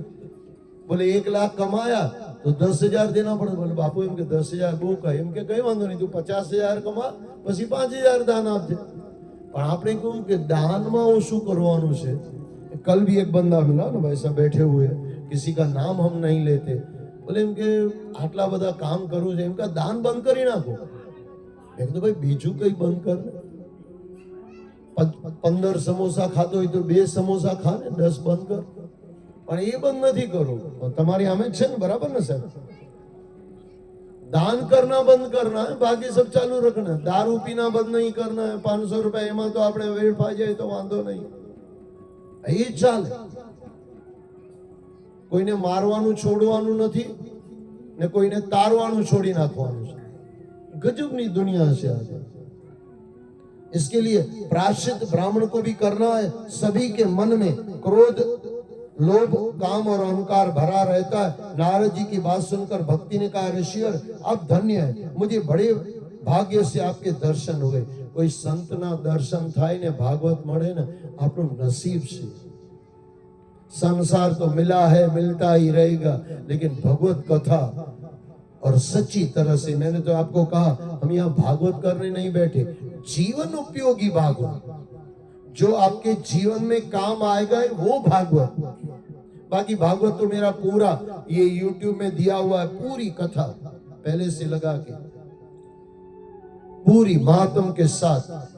इंद्र उदासी के नाम से पूरे लगभग 300 के ऊपर वीडियो है, पूरी भागवत आपको मिल जाएगी। वहां पे सत्संग नहीं मिलेगा, पूरा भागवत मिलेगा। और यहाँ पे सत्संग मिलेगा, कथाएं बहुत कम मिलेगी। जीवन उपयोगी આપણે સંસારમાં જોઈએ શું? ભાગવત મને કામ લાગે, કઈ જગ્યાએ કામ લાગે? ગીતા મને કઈ જગ્યાએ કામ લાગે? મા બાપના આશીર્વાદ કઈ જગ્યાએ કામ લાગે? જીવનમાં કેવી રીતના જીવવું તે હું બતાવવા માટે તમને બેઠેલો છું। बाकी तो कथाएं तो चलती रहती है। इसके लिए यहाँ पे अंत में जो कहा जा रहा है उसको सुन के आगे हम बढ़े। नारद जी की बात सुनकर भक्ति ने कहा, ऋषिवर आप धन्य हैं, मुझे बड़े भाग्य से आपके दर्शन हुए। आप सभी का दुख हरने वाले हैं। आप कोई ऐसा उपाय बताएं कि मेरे ये दोनों पुत्र ज्ञान और वैराग्य फिर से युवान हो जाए, इससे मेरा दुख छूट जाएगा और मुझे फिर से जीवन दान मिल जाएगा। मैं आपको बार बार नमन करती हूँ, कृपया कर मेरा दुख या कलेश दूर कीजिए। और यहाँ पे फिर नारद द्वारा भक्ति को बोध दिया गया और कुछ बताया गया, तथा दुख निवारण हेतु साधु पुरुषों की खोज। ये क्या करे कि भक्ति का दुख दूर हो। और फिर उनको संत कुमार मिले और वहां से कथा शुरू हुई। और श्रीमद् भागवत की सप्ताहविधि और उसका फल वो मैं कल आपको कह चुका। और छोटा सा नियम फिर से मैं आपको बता दूं, जितना हो सके भागवत में जब बैठो ना, कम खाया हो ऐसा याद रख लेना। ज्यादा खाओगे तो यहाँ सो जाओगे और मैं ज्यादा खाऊंगा तो मैं यहाँ पे सो जाऊंगा। यहाँ सोने नहीं बैठे, यहाँ जगने के लिए बैठे। और जागवा वाला माटे नानामा नानु नियम, पेट भरीने खावानुं नहीं। अच्छा पेट भर के खाने की इच्छा हो ना, तो जितनी दुश्मनी है अंदर खा लो ना, पूरा खलास कर लो ना, खा के पूरा कर लो। ईर्षा खा लो, पूरा कर लो। लेकिन ईर्षा तो आपने राखवी है, तो खावी नहीं। कई लोग रखते हैं ना ईर्षा, ईर्षा रखी है, दुश्मनी रखी है, इसको खा लो, पूरा कर लो, निकाल दो शरीर से। और जितनी दुश्मनी ज्यादा उतना दुखी ज्यादा। तो यहाँ पे सप्ताहविधि बताई गई, उसका मैंने आपको बताया और उसका फल बताया जा रहा है। और उसका फल यही है, परमात्मा का दर्शन। चौथा अध्याय, सत्ता सुनने वालों को नारायण के दर्शन और आत्मदेव ब्राह्मण की कथा। इसको थोड़ा मैं ले लूं। आत्मदेव ब्राह्मण क्या कहे भाई? आत्मदेव ब्राह्मण के આત્મામાં રમણ કરતો હોય, પોતાનામાં આનંદ લેતો હોય, એવો આત્મદેવ બ્રાહ્મણ संसार से दूर अपनी मस्ती में राम में मस्त, औलाद नहीं हो रही। अपने से नाम वगर कारण नाम गांडा जेवा गांडातर नहीं बनी जाओ। कोईने कई नहीं तो बस चालवा दो, तमने सही ना, बस तमे तमारू ध्यान रखो। अपने सुखमनी में आवे से करतूत पशु की मानस जात लोक पचारा करे दिन रात। इसका मतलब क्या पता? पार की पंचाल। आत्मदेव ब्राह्मण मजामा से आनंद में से, पण एने बीजा आवीने हैरान करे। तू एम के हूँ तो भगत छू, भगत छे तो तने छोकरो केम नथी, औलाद केम नथी? नथी तो एने नथी, तने हूँ तकलीफ छे, तू तारी मौज मारे। पण आवा घणा मळी जाय तमने। भगवान की भक्ति करते हो, बोले फिर दुख है, दुख क्यों है? अरे दुख परमात्मा ने नजदीक ले जावा माटे छे, तने का गधेड़ा खबर है? हर दुख करीब करीब, हर दुख परमात्मा के करीब ले जाता है। आप ध्यान देना, कभी भी आपके साथ बेटे की नहीं बनती है तो कृष्ण के साथ बना दो, मजा आ जाएगा। बेटी के साथ नहीं बनती है, राधा के साथ बना दो, मजा आ जाएगा। लेकिन राधा के साथ बनानी नहीं है और छोकरी हमसे नहीं बनाती है। छोकरा साथे बनावવાનું છે પણ છોકરીને છોકરી જોડે બનાવવાનું છે, એની વહુ જોડે બનાવવાનું છે। छोड़ो बेकार की बात, अपनी मस्ती में मस्त रहो। लेकिन आत्मदेव ब्राह्मण अपने मस्ती में मस्त था, दूसरों ने आके बार बार उसको हिलाया डुलाया, उसको भी लगा छोकरा तो चाहिए, छोकरा वगर उद्धार नहीं। लेवा दो બધું, એવું કઈ મજા નથી। એમ કેટલા બધા બ્રહ્મચારી પરમાત્માનું નામ લે છે, એ બધા નરકમાં જવાના છે? ગાંડા થઈ ગયા છો તમે? ब्रह्मचारी हजारों लाखों को तार देता और खुद भी तर जाता। कौन बोलेगा ब्रह्मचारी नरकों में जाएगा?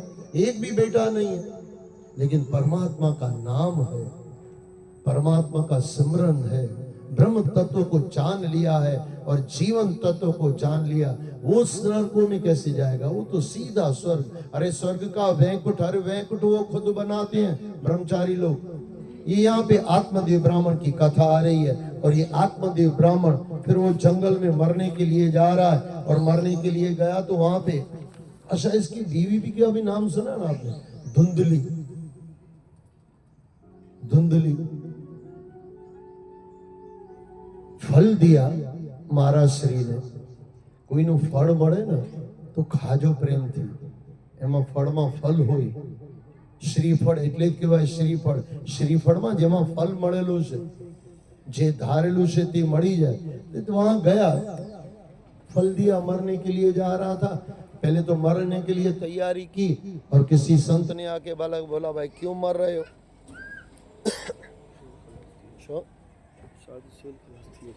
तो हो नवे दो तो अच्छा पानी में रखे तो श्रीफल या फल आपको फल देता है। यहाँ पे वो जो मरने की तैयारी कर रहा था, अच्छा अपने वो भी है कि नहीं सुधरવો ना तो कैसे भी नहीं सुधरिए। संत उसको बार बार बता रहे हैं, बेटा किसी को सुख नहीं देता, सुख चाहिए, शांति चाहिए, तेरे अंदर से ही ले ले। और आपको भी मैं बता दूं, कोई किसी को सुख नहीं दे सकता, कोई किसी को दुख भी नहीं दे सकता। दुख भी हम लेते हैं, सुख भी हम लेते हैं। आपकी मनोवृत्ति कैसी है उसके ऊपर आधार है। आपकी मनोवृत्ति बदल जाओ, आप बदल जाओगे। ये रो रहा था, मर रहा था, तो साधु ने फल दिया, जो ना पानी, फल दे दिया। फल ले गया, अपनी बीवी को दे दिया, भाई खा लो। बहिरी तो पाછી कलयुगी હતી ને ભાઈ, बहिरी कोई ने सुख आपे तो भाई बहिरी से नहीं। बीवी नाम दुख का ऐसे समझ लो, लेकिन सबकी बीवियां नहीं। ऐसे तो कृष्ण की 16,108 बीवियां थी, ऐसे तो हमारे राम के पास सीता माता थी, ये भी तो बीवी है ना, ये भी तो पत्नी है। लेकिन वो बीवी नहीं थी, धर्म पत्नी थी। धर्म पत्नी जो अपने पति को धर्म में साथ दे। 14 वर्ष का वनवास है राम के पास, लेकिन सीता साथ में आ रही है कि धर्म का पालन करने में मैं आपकी मदद करूंगी। सीता को 14 बरस का वनवास नहीं है, लेकिन ले लिया, पति को मिला तो मुझे भी मिला ऐसे समझ के चली गई और राम का नाम अमर कर दिया। राम નું નામ અમર છે, એમાં ખાલી રામ સાથે નથી, રામ સાથે સીતા છે એટલે અમર છે, લક્ષ્મણ છે એટલે અમર છે, હનુમાન છે એટલે અમર છે, ભરત છે એટલે અમર છે। एकला राम राम नहीं, राम बनने के लिए पता नहीं कितनों का साथ मिला तब जाके राम राम बन पाए। तमारा परिवार में भी कोई धर्म चालतो है तो एनी साथे थई जाओ कि अमर थई जैसे, तमे भी अमर थई जशो। राम तो अमर थई गया, भरत अमर थई गया कि नहीं? क्या कहें भरत के बारे में, क्या कहें सीता माता के बारे में, लक्ष्मण महाराज क्या कहें भाई, पूरा जीवन भाई को समर्पित कर दिया। बोले मुझे किसी के साथ लेना देना नहीं है, मेरा राम के साथ लेना देना है, मेरे माता पिता के साथ भी लेना देना नहीं है, मारो भाई के ही ते करो। अच्छा राम जेवो भाई के ही तो करो, ये याद रखो।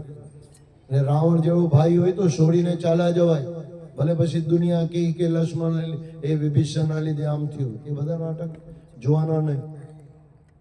कहेवानो मतलब समझो, विभीषण ने रावण का साथ छोड़ा, लक्ष्मण ने कभी राम का साथ नहीं छोड़ा। कारण एक ही है, लक्ष्मण को राम में सत्य दिखाई दे रहा है और विभीषण को रावण में असत्य दिखाई दे रहा है, हिंसा दिखाई दे रही है, झूठ दिखाई दे रहा है।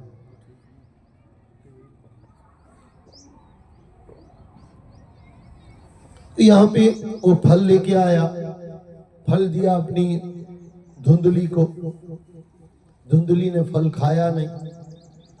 किसी सहेली बहन ने आके कहा इस गाय को खिला दे, तू मत खा।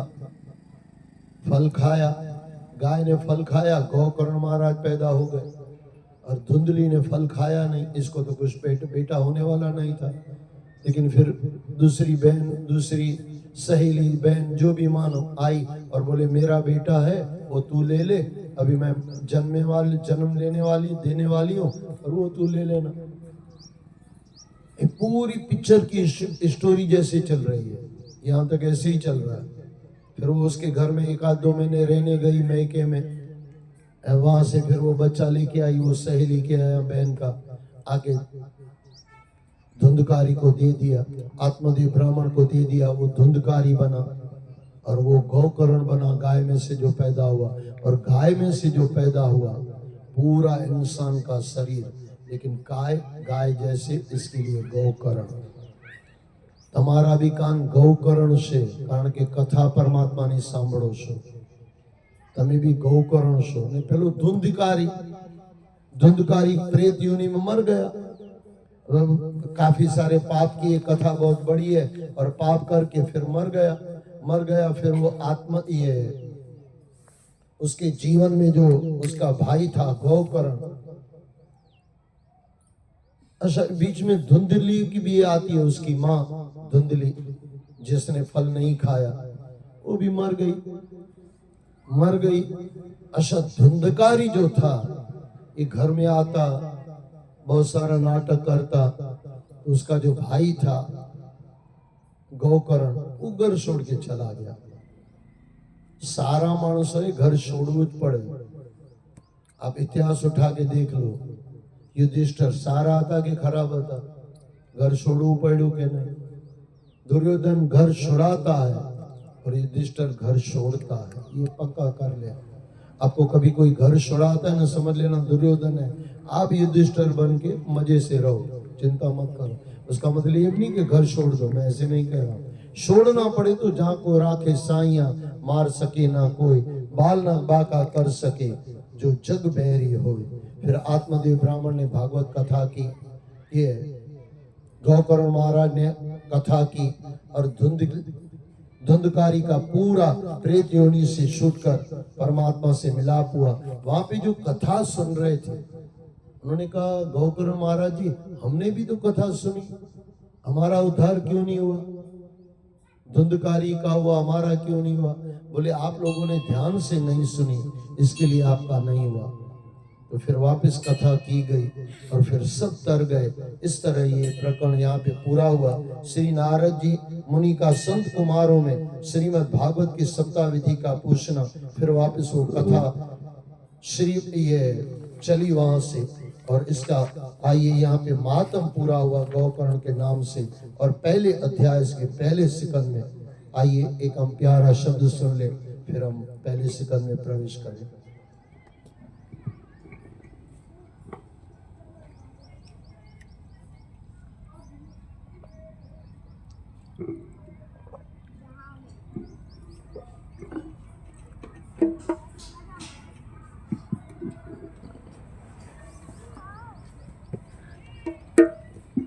लग जाएगी लगन धीरे धीरे, लग जाएगी लगन धीरे धीरे, लग जाएगी लगन धीरे धीरे, लग जाएगी लगन धीरे धीरे। सांवर से होगा मिलन धीरे धीरे, सांवरे से होगा मिलन धीरे धीरे, सांवरे से होगा मिलन धीरे धीरे, सांवरे से होगा मिलन धीरे धीरे।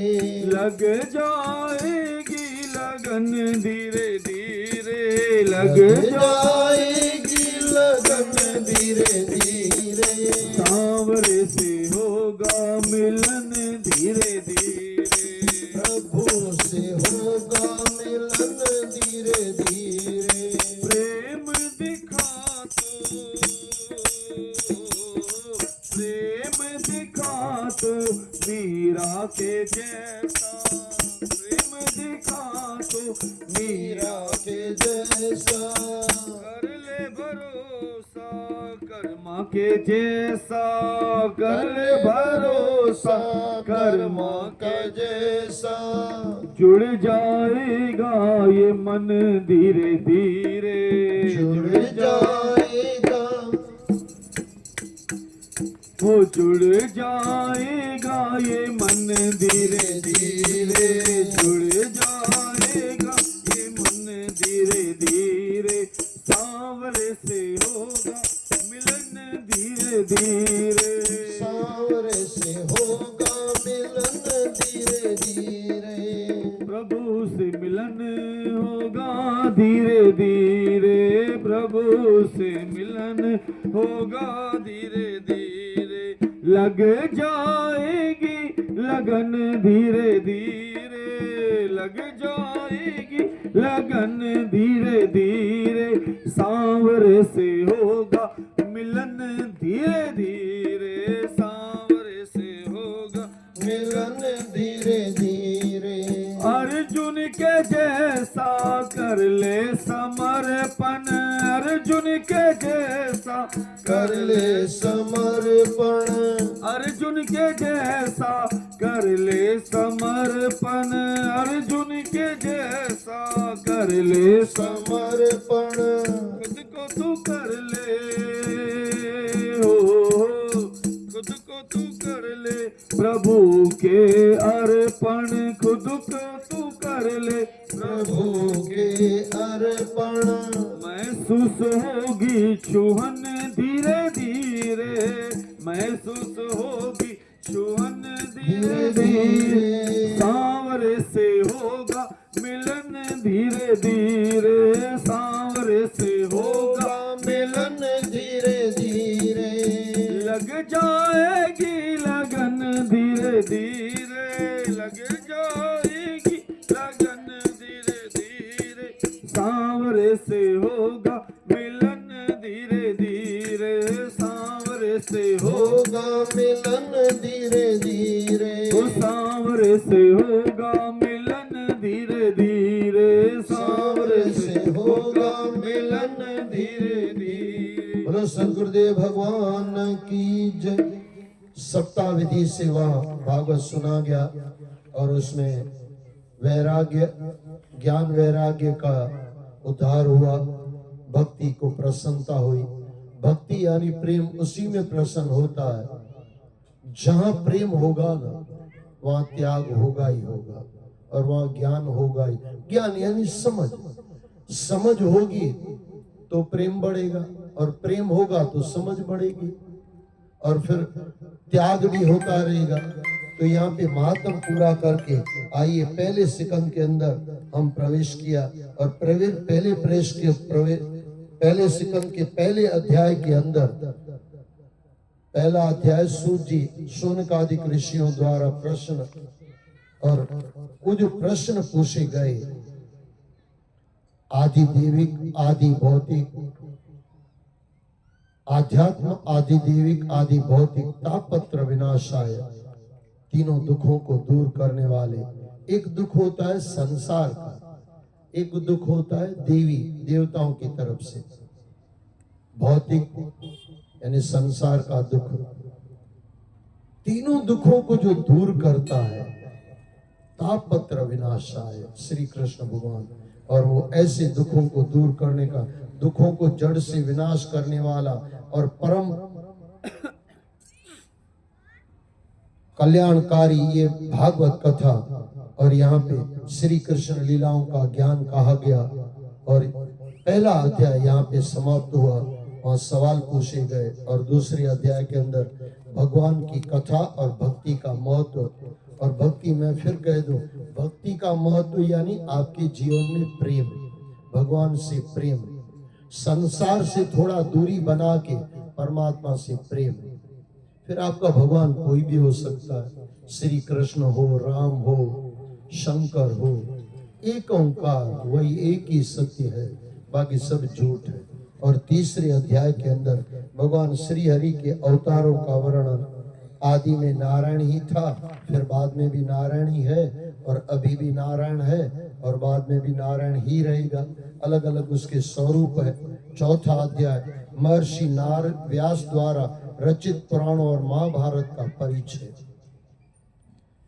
भागवत वहां से शुरू होती है जहां पे महाभारत पूरा होता है, महाभारत पूरा और भागवत शुरू। बस इसके अंदर ऐसे ही समझ लो, संसार की जो महाभारत है, झगड़े हैं, वो आप समाप्त कर दो तो भागवत आपकी भी शुरू हो जाए। सीधी सी बात, आपने सुना होगा, जहां पे महाभारत पूरा हुआ वहां से भागवत शुरू हुआ। भागवत यानी प्रेम, भक्ति यानी प्रेम। आपके जीवन में प्रेम तब शुरू होगा जब दूसरों से दुश्मनी पूरी कर लोगे, तो लंबा होगे तो अगले जन्म तक लंबे हो जाओगे, फिर 84 लाख योनियों में भटकना पड़ेगा। महर्षि चौथे अध्याय में महर्षि व्यास द्वारा रचित पुराणों और महाभारत का परिचय, और 5वें अध्याय के अंदर देवर्षि नारद द्वारा भगवान श्री हरि का गुणगान और अपना पूर्व चरित्र सुनाना।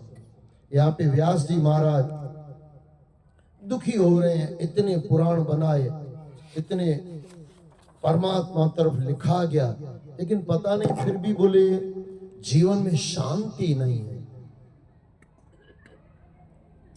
वेद व्यास नारद मुनि को कह रहे हैं, बोले ये शांति नहीं है, क्या करूं बाबा, बताओ कुछ रास्ता। बोले बाबा आपने इतने सब ग्रंथ लिखे, कोई प्रेम का ग्रंथ नहीं लिखा, भगवान की चरित्र के गुणगान हो, लीला हो, ऐसा कोई ग्रंथ नहीं लिखा। बोले लिखा रामायण के लिए, बोले वो तो छोटा सा कुछ लिख दिया आपने, लेकिन एकदम प्रेममय भगवान कृष्ण उस समय हाजिर थे धरती पे। बोले जो कृष्ण है उनकी कथा लिखो, और फिर कथा लिखी गई, उसका नाम भागवत रखा गया। और फिर व्यास जी महाराज को, अच्छा व्यास जी महाराज को पहले नारद मुनि अपनी कथा सुनाते हैं। बोले अगले जन्म में मैं दासी का पुत्र था, गरीब, क्या करूं क्या नहीं करूं समझ में नहीं आता, लेकिन एक आता था, कहीं भी संत महात्मा होते थे ना, जाके बैठ जाता था, नहीं ये देखता कि तेरा पंथ वाले हैं क्या हैं, कुछ नहीं, बस भगवत कथा मुझे प्यारी लगती, संतों के साथ दिल लगा रहता, दासी पुत्र मैं था। और बोले बाहर जाके जहां भी कथा चलती सुन जाता, अपने जीवन में उतारने का प्रयास करता, और इस तरह बड़ा होता गया।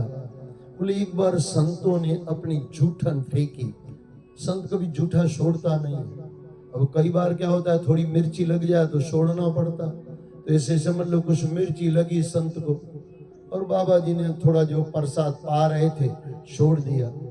अब भूखा बच्चा नारद मुनि अगले जन्म का वृतांत सुना रहे हैं। बोले वो मैंने थोड़ा खा लिया। बोले खा लिया ना, ज्ञान प्राप्त हो गया। अब ये ऐसे मत समझ लो कि झूठन खा ली, झूठा ज्ञान खा के बेड़ा पार हो गया। ज्ञान झूठा ही होता है। ज्ञान कहां से निकलता है? मुंह से। और झूठा कहां होता है? मुंह में। बस वो झूठा परमात्मा का नाम सुन के, कि झूठा इसके लिए पता नहीं कितने संतों ने गाया। हरे कृष्ण हमने थोड़ी गाया, इससे पहले कितने संतों ने गाया और मुख से गाया। उसी मुख से सुन के हमने गाया, कितने संतों के मुख से सुन के हमने गाया, वो झूठा हो गया। और वही झूठन नारद मुनि को मिली, उसने खा लिया, बेड़ा पार हो गया। फिर तो उसको बार बार लगता कि माँ मुझे छोड़ दे तो मैं परमात्मा तरफ चलूं। और ऐसे कहती हैं। एक बार उनकी माता भी परम तत्व में लीन हो गई, और ये बाबा नारद मुनि आंख बंद करके परमात्मा का नाम स्मरण कर रहा है, याद कर रहा है परमात्मा को। नारद मुनि अगले वर्ष अगले जन्म का बच्चा परमात्मा को याद कर रहा है। और परमात्मा ने आके दर्शन दे दिए। बोले बेटे चिंता मत कर, इस जन्म के लिए इतना काफी है। अगला जन्म जो तू बनेगा ना, मेरा मन बनेगा। नारद मुनि भगवान का मन है।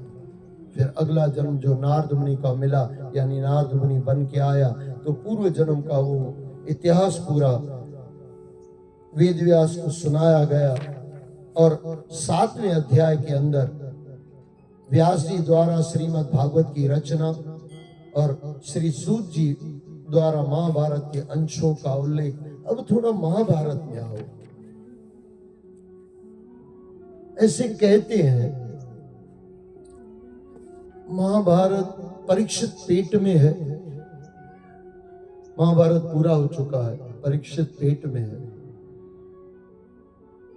और ऐसे कहते हैं बच्चा पैदा हुआ तो मरा हुआ पैदा हुआ। जहां पे कृष्ण हो वहां चिंता मत करो, जहां पे सत्य है टेंशन मत लो। माता जी गई परीक्षित के पास, बाबा ये बच्चा मरा हुआ पैदा हुआ। भगवान कृष्ण ने कहा कुंती क्या करूं मैं? बोले बाबा ये ज्योतिष वाले आए हैं, वो बोलते हैं कोई सच बोलने वाला बोल दे कि तू उठ जा तो ये उठ जाएगा। बोले तेरा बेटा है युधिष्ठिर, लेके आ उसको। बोले वो नहीं आ रहा, उसने झूठ बोला है। वो बोलता है नर हुआ कुंजर हुआ मैंने किया हुआ है। बोले फिर? बोले भगवान तू बैठा हुआ है, तू इसको उठा लो। कुंती के कहने पे भगवान ने परीक्षित को कहा बेटे उठ जा। और कहते हैं मरा हुआ बच्चा पैदा हो गया। और वहां पे भगवान ने एक बात कही है, अगर मैं जिंदगी में हमेशा सच बोला हूं, कभी झूठ न बोला हूं, बेटे तू उठ जा। और ऐसे कहते हैं परीक्षित उठ गए। गजब है भाई। कई लोग कहते हैं भगवान कृष्ण ने झूठ बोला। गलती मत करना, भगवान ने जो बोला वो सत्य ही बोला। भगवान जो बोलते हैं सत्य ही बोलते हैं। हम सत्य बोलते हैं और भगवान से जो निकलता है वही सत्य हो जाता है। भगवान ने कह दिया कि नीम के पेड़ में से आम आएगा तो आएगा ही आएगा, वो झूठ नहीं होगा।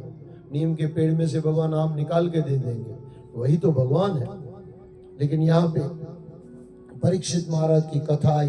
लेकिन परीक्षित महाराज आगे गर्भ में परीक्षित की रक्षा कैसे की थी? अश्वत्थामा ने जो अस्त्र शस्त्र चलाया पांडवों के ऊपर भी भारी पड़ा। भगवान ने बचाया पांडवों को।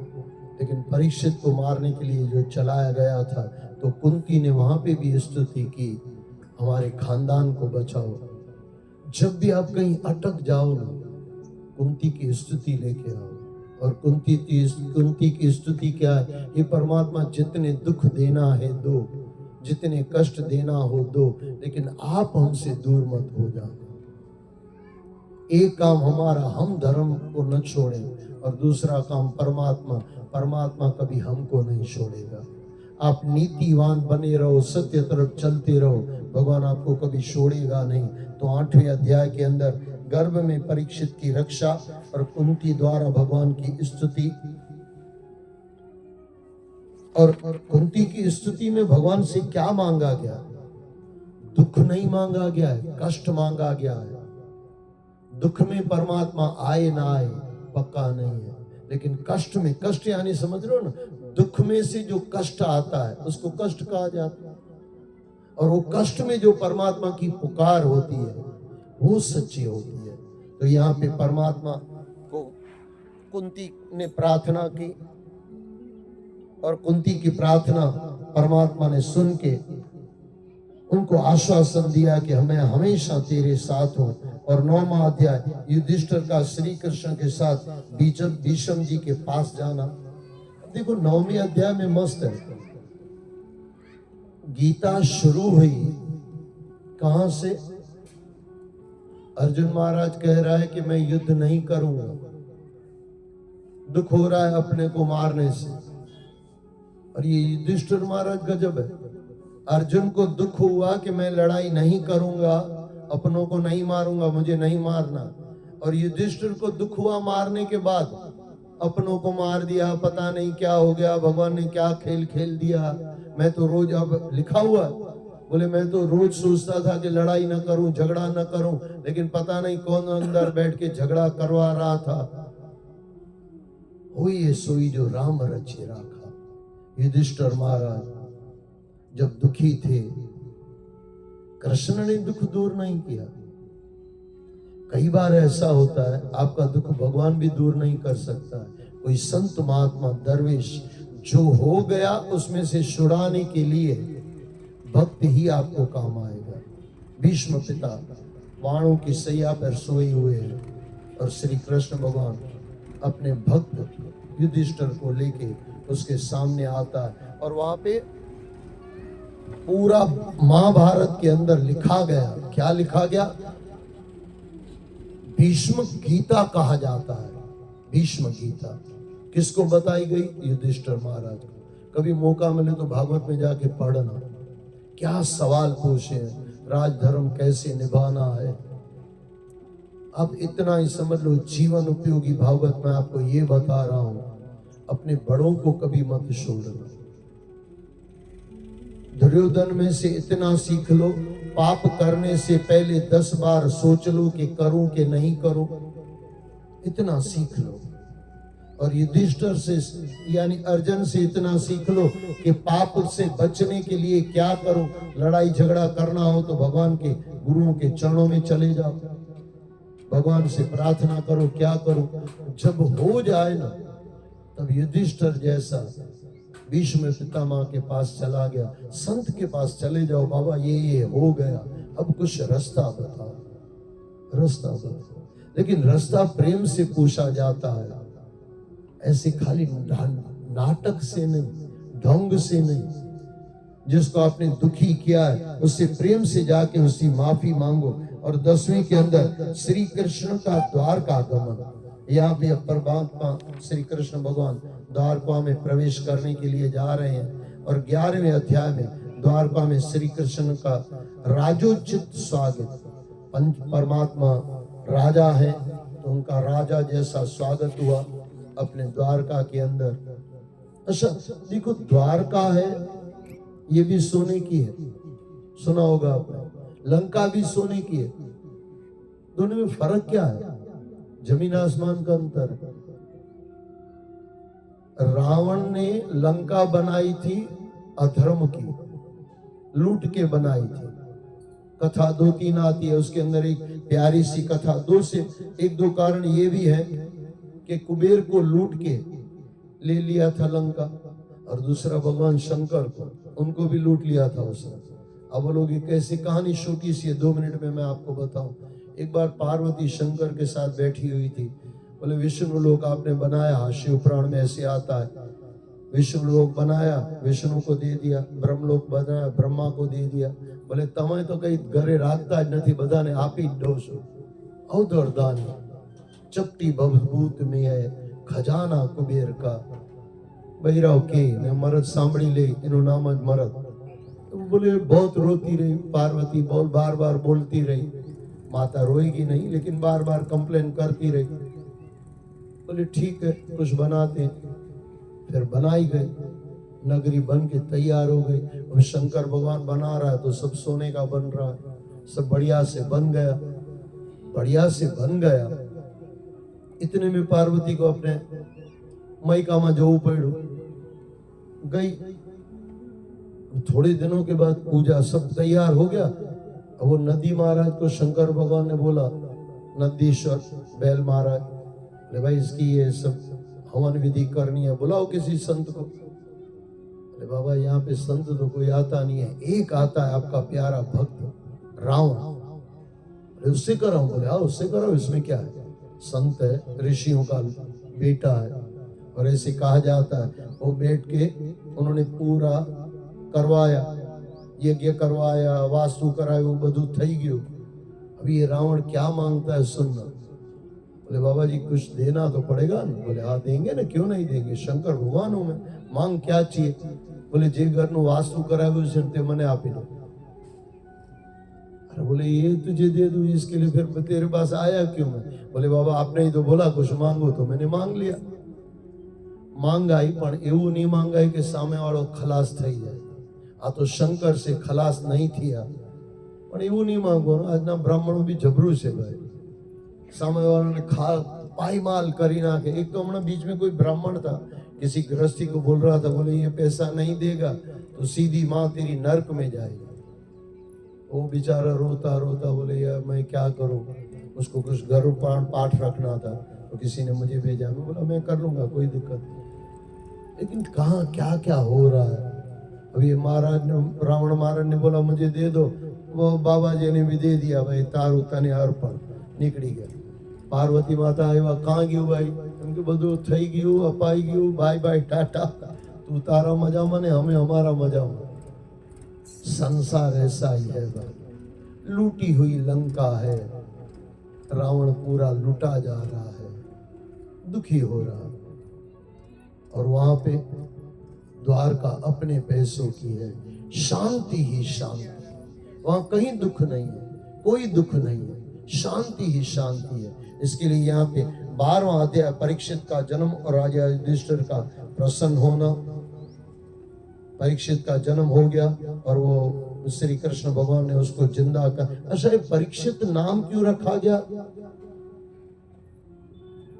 जब बाण चलाया गया अश्वत्थामा की तरफ से, कुंती की प्रार्थना से, भगवान ने देखा ये बच्चा मर जाएगा, अंदर गया, परीक्षित को जिंदा करके यानी बचा के, और वो बाण को खलास करके भगवान कृष्ण बाहर निकला।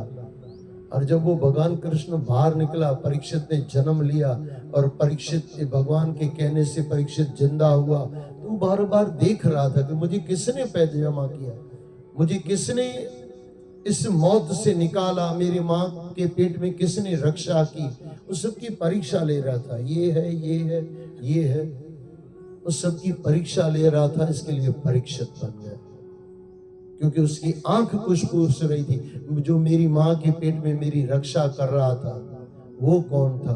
और अच्छा चलो परीक्षित को छोड़ दो, आपकी और मेरी रक्षा माँ के पेट में किसने की, उसी परमात्मा ने की। बस परीक्षित में और हमारे में फर्क ये है, वो बाहर निकले, परमात्मा को ढूंढने निकला, हमने कभी ढूंढा नहीं, ढूंढा होता तो मिल जाता। परीक्षित ने ढूंढा तो कृष्ण मिल गया, और हमने कभी ढूंढा नहीं। और इसलिए परीक्षित का जन्म और राजा युधिष्ठिर का प्रसन्न होना।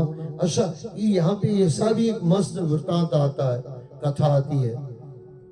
युधिष्ठिर ने जोशियों से पूछा मेरा बच्चा मरेगा कैसे। जिस दिन बच्चे का जन्म हो रहा है उस दिन दादाजी पूछ रहे हैं कि मेरा बच्चा मरेगा कैसे। आज कोई माँ ऐसी कोई होगी। अच्छा खाली भूल से पंडित जी बोल भी दे कि ऐसा मरना ऐसा होगा, तो जो पैसा दिया होगा वो वापस ले जाएगी माता। लेकिन क्या युधिष्ठिर महाराज है, धर्म है ना।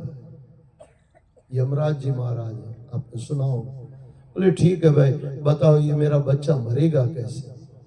बोले श्राप मिलेगा। अच्छा बोले श्राप क्यों मिलेगा। बोले सर्प डालेगा। बोले सर्प क्यों डालेगा। अब पूछता गया, जैसे जैसे कथा आगे बढ़ती गई, जोशियों ने सुनाया तो युधिष्ठिर महाराज दुखी हो रहे थे। बोले घबराओ मत, इसको वापस बचाने के लिए आपका कृष्ण ही आएगा। और सुखदेव जी महाराज कृष्ण का ही अवतार है, और कृष्ण सुखदेव की एक मिले जुले ही है। जहाँ संत है वहाँ परमात्मा है, और जहाँ परमात्मा है वहाँ संत है। सुखदेव जी महाराज भगवान आए बन के आए और अपने परीक्षित को बचा के अपने साथ ले गए।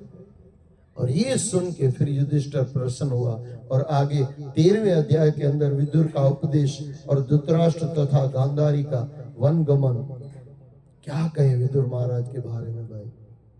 विदुर महाराज जो है ना, विदुर यानी नीति सही है, सब कुछ है, लेकिन सुनने वाला कोई नहीं है। सब कुछ है। अच्छा, ये दोनों यमराज के अवतार हैं, आपने सुना होगा, विदुर महाराज भी और युधिष्ठिर महाराज भी। कहते हैं एक ऋषि को यमराज ने सजा दी कि इसको फांसी पे चढ़ाओ, और फांसी मिल रही थी।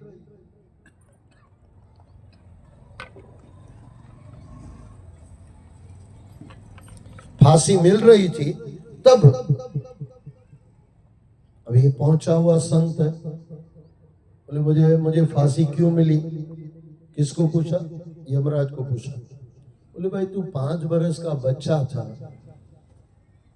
और कोई तितली को तूने मार दिया और इसके लिए तुझे फांसी मिल रही।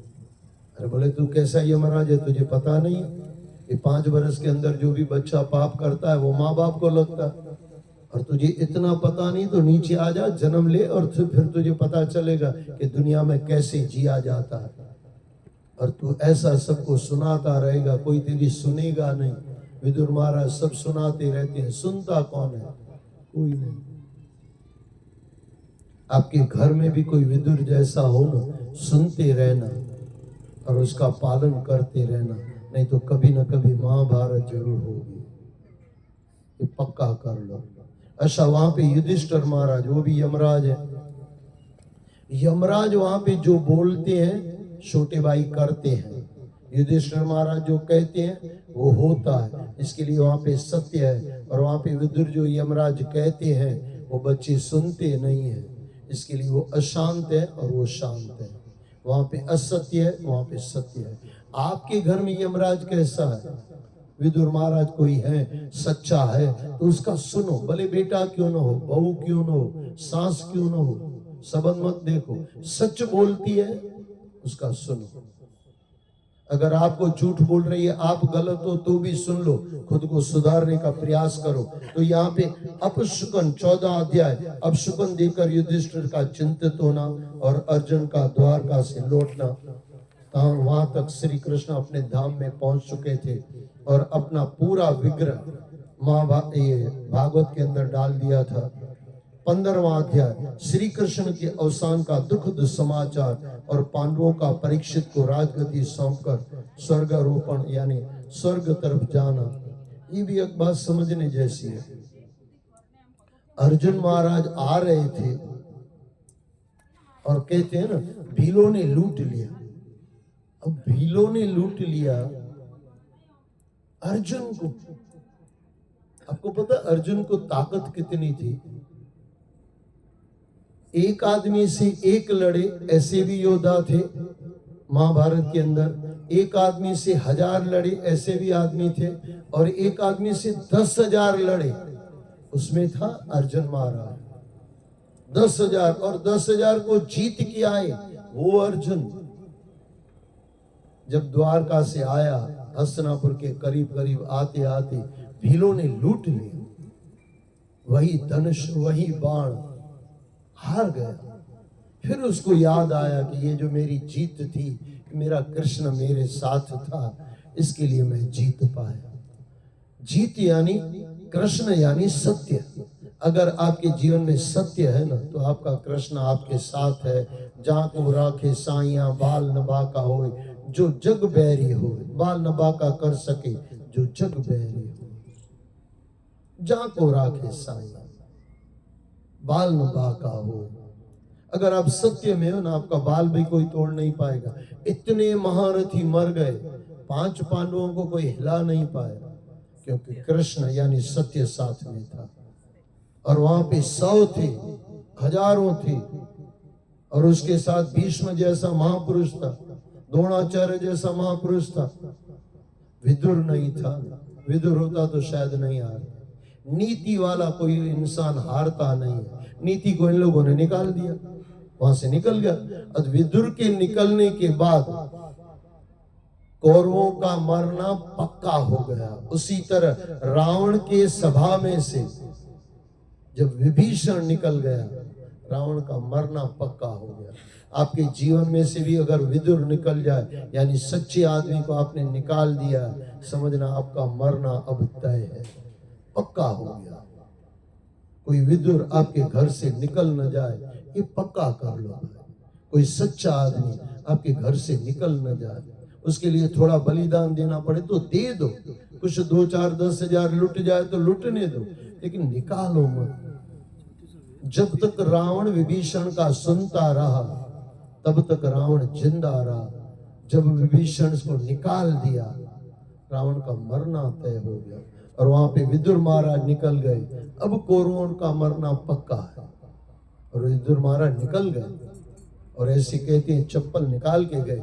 चप्पल निकालने का मतलब ये था कि मैं पांडवों के साथ मिलने नहीं जा रहा हूँ, न मैं पांडवों से मिलूंगा, न मैं कौरवों से मिलूंगा, मैं तो अपने परमात्मा से मिलूंगा। और फिर वो अपने धाम, अपने जगह पे, बद्री का आश्रम, वहां पे चले गए। वहां से फिर जब आए थे वापस, तब तक तो महाभारत पूरा हो चुका था। 16वां अध्याय परीक्षित की दिग्विजय तथा धर्म और पृथ्वी का सवाल, इसमें हम थोड़ा आगे चलें। और 17वां अध्याय महाराज परीक्षित द्वारा कलयुग का दमन। अभी इस थोड़ी को कहानी को बराबर ले लें। गाय को मार रहा है एक राजा, काला है एकदम, 3 पैर खलास कर दिए, और फिर भी मार रहा है। वो गाय बेचारी रोती रही तो मुझे छोड़ दो। परीक्षित महाराज ने देखा, रोक लिया। अरे वो काला, कौन है भाई तू? अरे भाई मैं कलयुग हूँ, मेरा समय आ गया। अरे तेरा समय आ गया, लेकिन मेरे यहाँ रह नहीं सकता। अच्छा, बोले बाबा आपका तो सब जगह है, आपके बिना तो पृथ्वी है ही नहीं, आप चक्रवर्ती सम्राट हो, पांडवों के वंशज हो, क्या करूं मैं, कहां जाऊं? देखो, कोई पापी आदमी आपके पैर छू के माफी मांग ले ना, भले उसको माफ करो, फिर उसके साथ व्यवहार मत रखो, उससे दूर हो जाओ। कोई भरोसा नहीं है कब आपको मार दे। सांप है, अगर आपसे माफी मांग रहा है तो कभी आपको वापस डंक मार देगा। उसको छोड़ दो भाई, तू तेरे रास्ते, मैं मेरे रास्ते। अब ये बार बार जब माफी मांग रहा है, कलयुग महाराज बोले ठीक है माफ कर दिया। बोले रहने के लिए जगह दो। बस ये परीक्षित की गलती थी। उसको छोड़ देता कि जा भाई जगह बगा नहीं मिलेगी, परीक्षित कुछ नहीं कर सकता था। लेकिन उसको दिया गया। एक तो जहाँ पे जुआ खेला जाता है, यहाँ पे वेश्यालय होता है जो गलत काम होता है वो, और दूसरा शराब जहाँ पे बनती है, शराब जहाँ पे बिकती है वो, और चौथा हिंसा। अब ये इसको थोड़ा विस्तार से समझो। जहाँ पे शराब पिया जाएगा ना, वहाँ बड़ों की मान मर्यादा चली जाएगी, तभी तो दारू पिएगा, नहीं तो कैसे पिएगा। ये पक्का कर लो भाई, ये पक्का है। मर्यादा चली गई, वहां पे कलयुग आ गया। दारू जहाँ पे भी है मर्यादा चली जाएगी, अब वो आपका चला जाएगा। बड़ों की जब तक मर्यादा में रहोगे ना, तब तक आप सतयुग में हो। बड़ों की मर्यादा छोड़ दी ना, तो आप कलयुग में आ गए। और दूसरा शराब, शराब के बाद जुआ। जहाँ पे भी जुआ खेला जाएगा वहां झूठ होगा ही होगा, जाके देख लो। सबको झूठ से जीतना, तो जहाँ पे झूठ है, जुआ है, वहां पे भी कलयुग है। और तीसरा हिंसा। ये हिंसा क्या है भाई? हिंसा ऐसा नहीं कि आप मांस मछली खा रहे तो यही हिंसा है। हिंसा ये भी है कि आप किसी को दुखी कर रहे हो, ये भी हिंसा है। आप किसी को गलत अपशब्द बोल रहे हो, ये भी हिंसा है। और ये हिंसा से भी कलयुग आ जाता है। कोई ने वगर कारण अब हिटलर थई ने फरवू, ये भी हिंसा। ये हिंसा से भी निकल जाओ। जुआलय, शराबालय, और जुआ, शराब, स्त्री गमन यानी व्यभिचार, और चौथा एक जो चीज है हिंसा, यहां से भी हिंसा यानी किसी को आप गलत, मैंने आपको कहा ना, किसी को गलत बोल रहे हो वो भी हिंसा। मांस मछली गलत तो है ही है। अच्छा, चौथा, ये चौथों के बाद कलयुग कह रहा है बाबा मुझे और भी कुछ दो, मेरा परिवार बहुत बड़ा। बोले ठीक है, सोने में चले जाओ, लेकिन सोना अनीति का हो तो, ईमानदारी का सोना हो तो कोई दिक्कत नहीं। अच्छा, आप बोलोगे फिर परीक्षित के अनुचित था क्या उसके पास सोना? अपना कमाया नहीं था, इधर उधर से आ गया था, वो मुकुट पहन के वो निकला था। कई बार होता है ना, आपको कोई चीज मिल जाती है, अब ले लेते हो, ले लेते हैं कि नहीं? अच्छा, राजा खुद नहीं लेते, उनके जो मंत्री मंत्री होते हैं बोले आज टोपी सारी से राजा ने आप ही ले से, हो जाता होगा ना, तो कहीं से वो मुकुट आ गया। और ऐसे तो कहते हैं दुर्योधन का था, संत महात्मा कहते हैं नहीं, दुर्योधन का नहीं था, ये जरासंध का था, ऐसे कहा जाता। लेकिन जरासंध का भी संत महात्मा फिर कहते हैं नहीं नहीं, वहां का नहीं होगा, कहीं से कहीं कैसे भी आ गया होगा, जो परीक्षित का अपना नहीं था। जो आपका अपना सोना नहीं है ना, वही आपका सोना दूर कर देगा। आपका अपना सोना तो मजे से सो जाओ, लेकिन ऐसे कहा जाता है वो परीक्षित महाराज कलयुग में उसको दे दिया कि भाई सोने में भी रह सकते हो, यही मुकुट पहन के फिर आगे वो जाएगा और फिर आगे आप कथा सुनोगे। और 17वां अध्याय महाराज परीक्षित द्वारा कलयुग का दमन करके जो दिया गया वो मैंने आपको बताया। 18वां अध्याय राजा परीक्षित द्वारा महर्षि शमीक के गले में मृत सांप डालना और ऋषि बालक द्वारा राजा को श्राप देना। इतना छोटा सा बच्चा है, ऋषि, श्रृंगी ऋषि श्राप दे रहा है। अच्छा, श्राप डाला कहां पे? आपने सुना होगा गले में।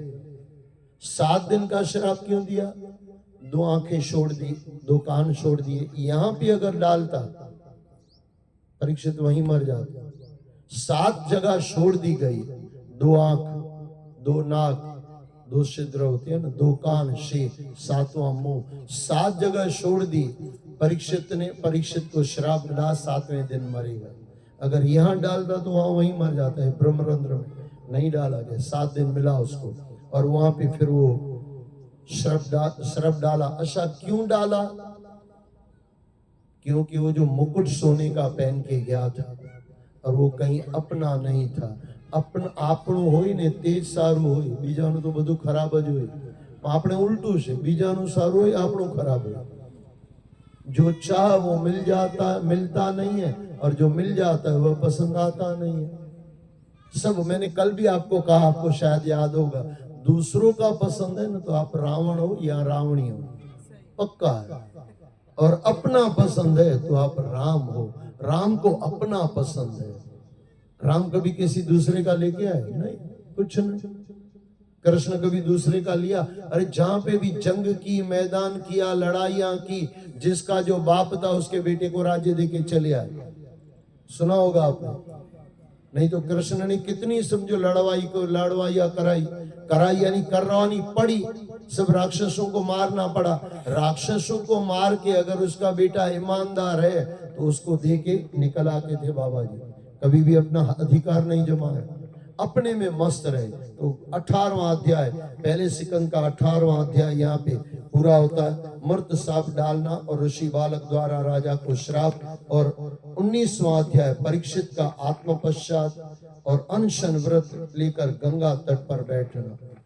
क्या कहे भाई बात, मैंने आपको कहा ना, मैं आपको कथा सुनाने नहीं बैठा हूँ। बैठा अगर सुनना है तो यूट्यूब में सुन लेना, पूरी कथा दी गई है। तब शायद चल रही थी जब अगली बार मैं आया था, और वहां पे आज तक तो पूरी है, बहुत सारी वीडियो है, आप पूरी कथा सुन सकते हो। 19वें अध्याय के अंदर परीक्षित महाराज पश्चाताप करते हैं कि मैंने ये गलत किया। आप कभी पश्चाताप करते हो कि मैंने गलत किया? पश्चाताप करवाते हो बहू से, देरानी से, तूने ऐसा क्यों बोला? कभी हम बोलते हैं मैंने ऐसा बोला, इसके लिए सॉरी। सॉरी बुलवाते हैं, बोलते नहीं है। माफी मंगवाते हैं, मांगते नहीं है। ऐसे कभी किसी को नहीं बोलता माफ करो, ऐसे नहीं मांगते, माफ करवाओ। तो तू मारी पे माफी मांग तो तने छोड़ो, ये बेकार की बात है। माफी मांगी जाती है, पश्चाताप किया जाता है, और यहाँ पे पश्चाताप करके अनशन व्रत। अच्छा ये मस्त है, ये थोड़ा सुन लेना। अगर अनशन व्रत हो जाए ना, अनशन व्रत क्या होता है? समझो आपने झूठ बोल दिया, 24 घंटे खाना छोड़ दो, आपको अंदर से वो पाप निकल जाएगा। फिर ऐसा नहीं कि फिर रोटी रोटी जपते रहो, ऐसा नहीं, राम राम जपते रहो, आपका पाप प्रायश्चित हो गया। जहां आपने झूठ बोल दिया, गलत बोल दिया, एक दिन बैठ के 24 घंटे का व्रत रख लो, मुझे कुछ नहीं खाना।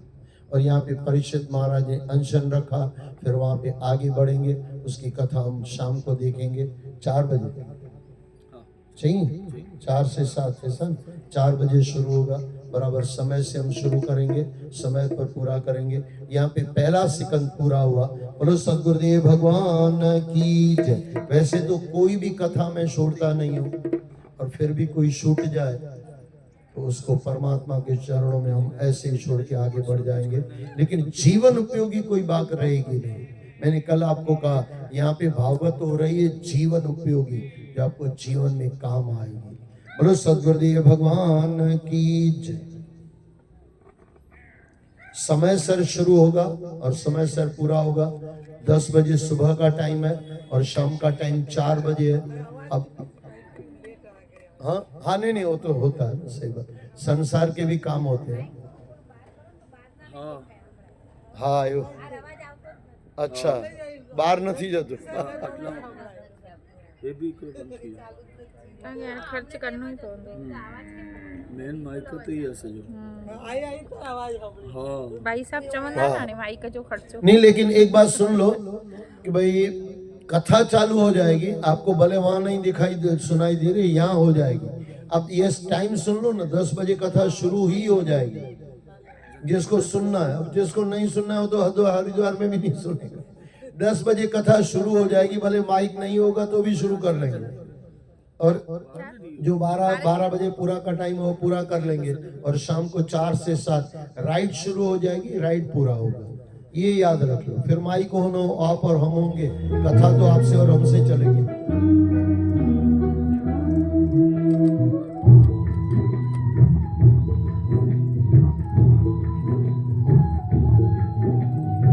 बोले कृष्ण कन्हैया।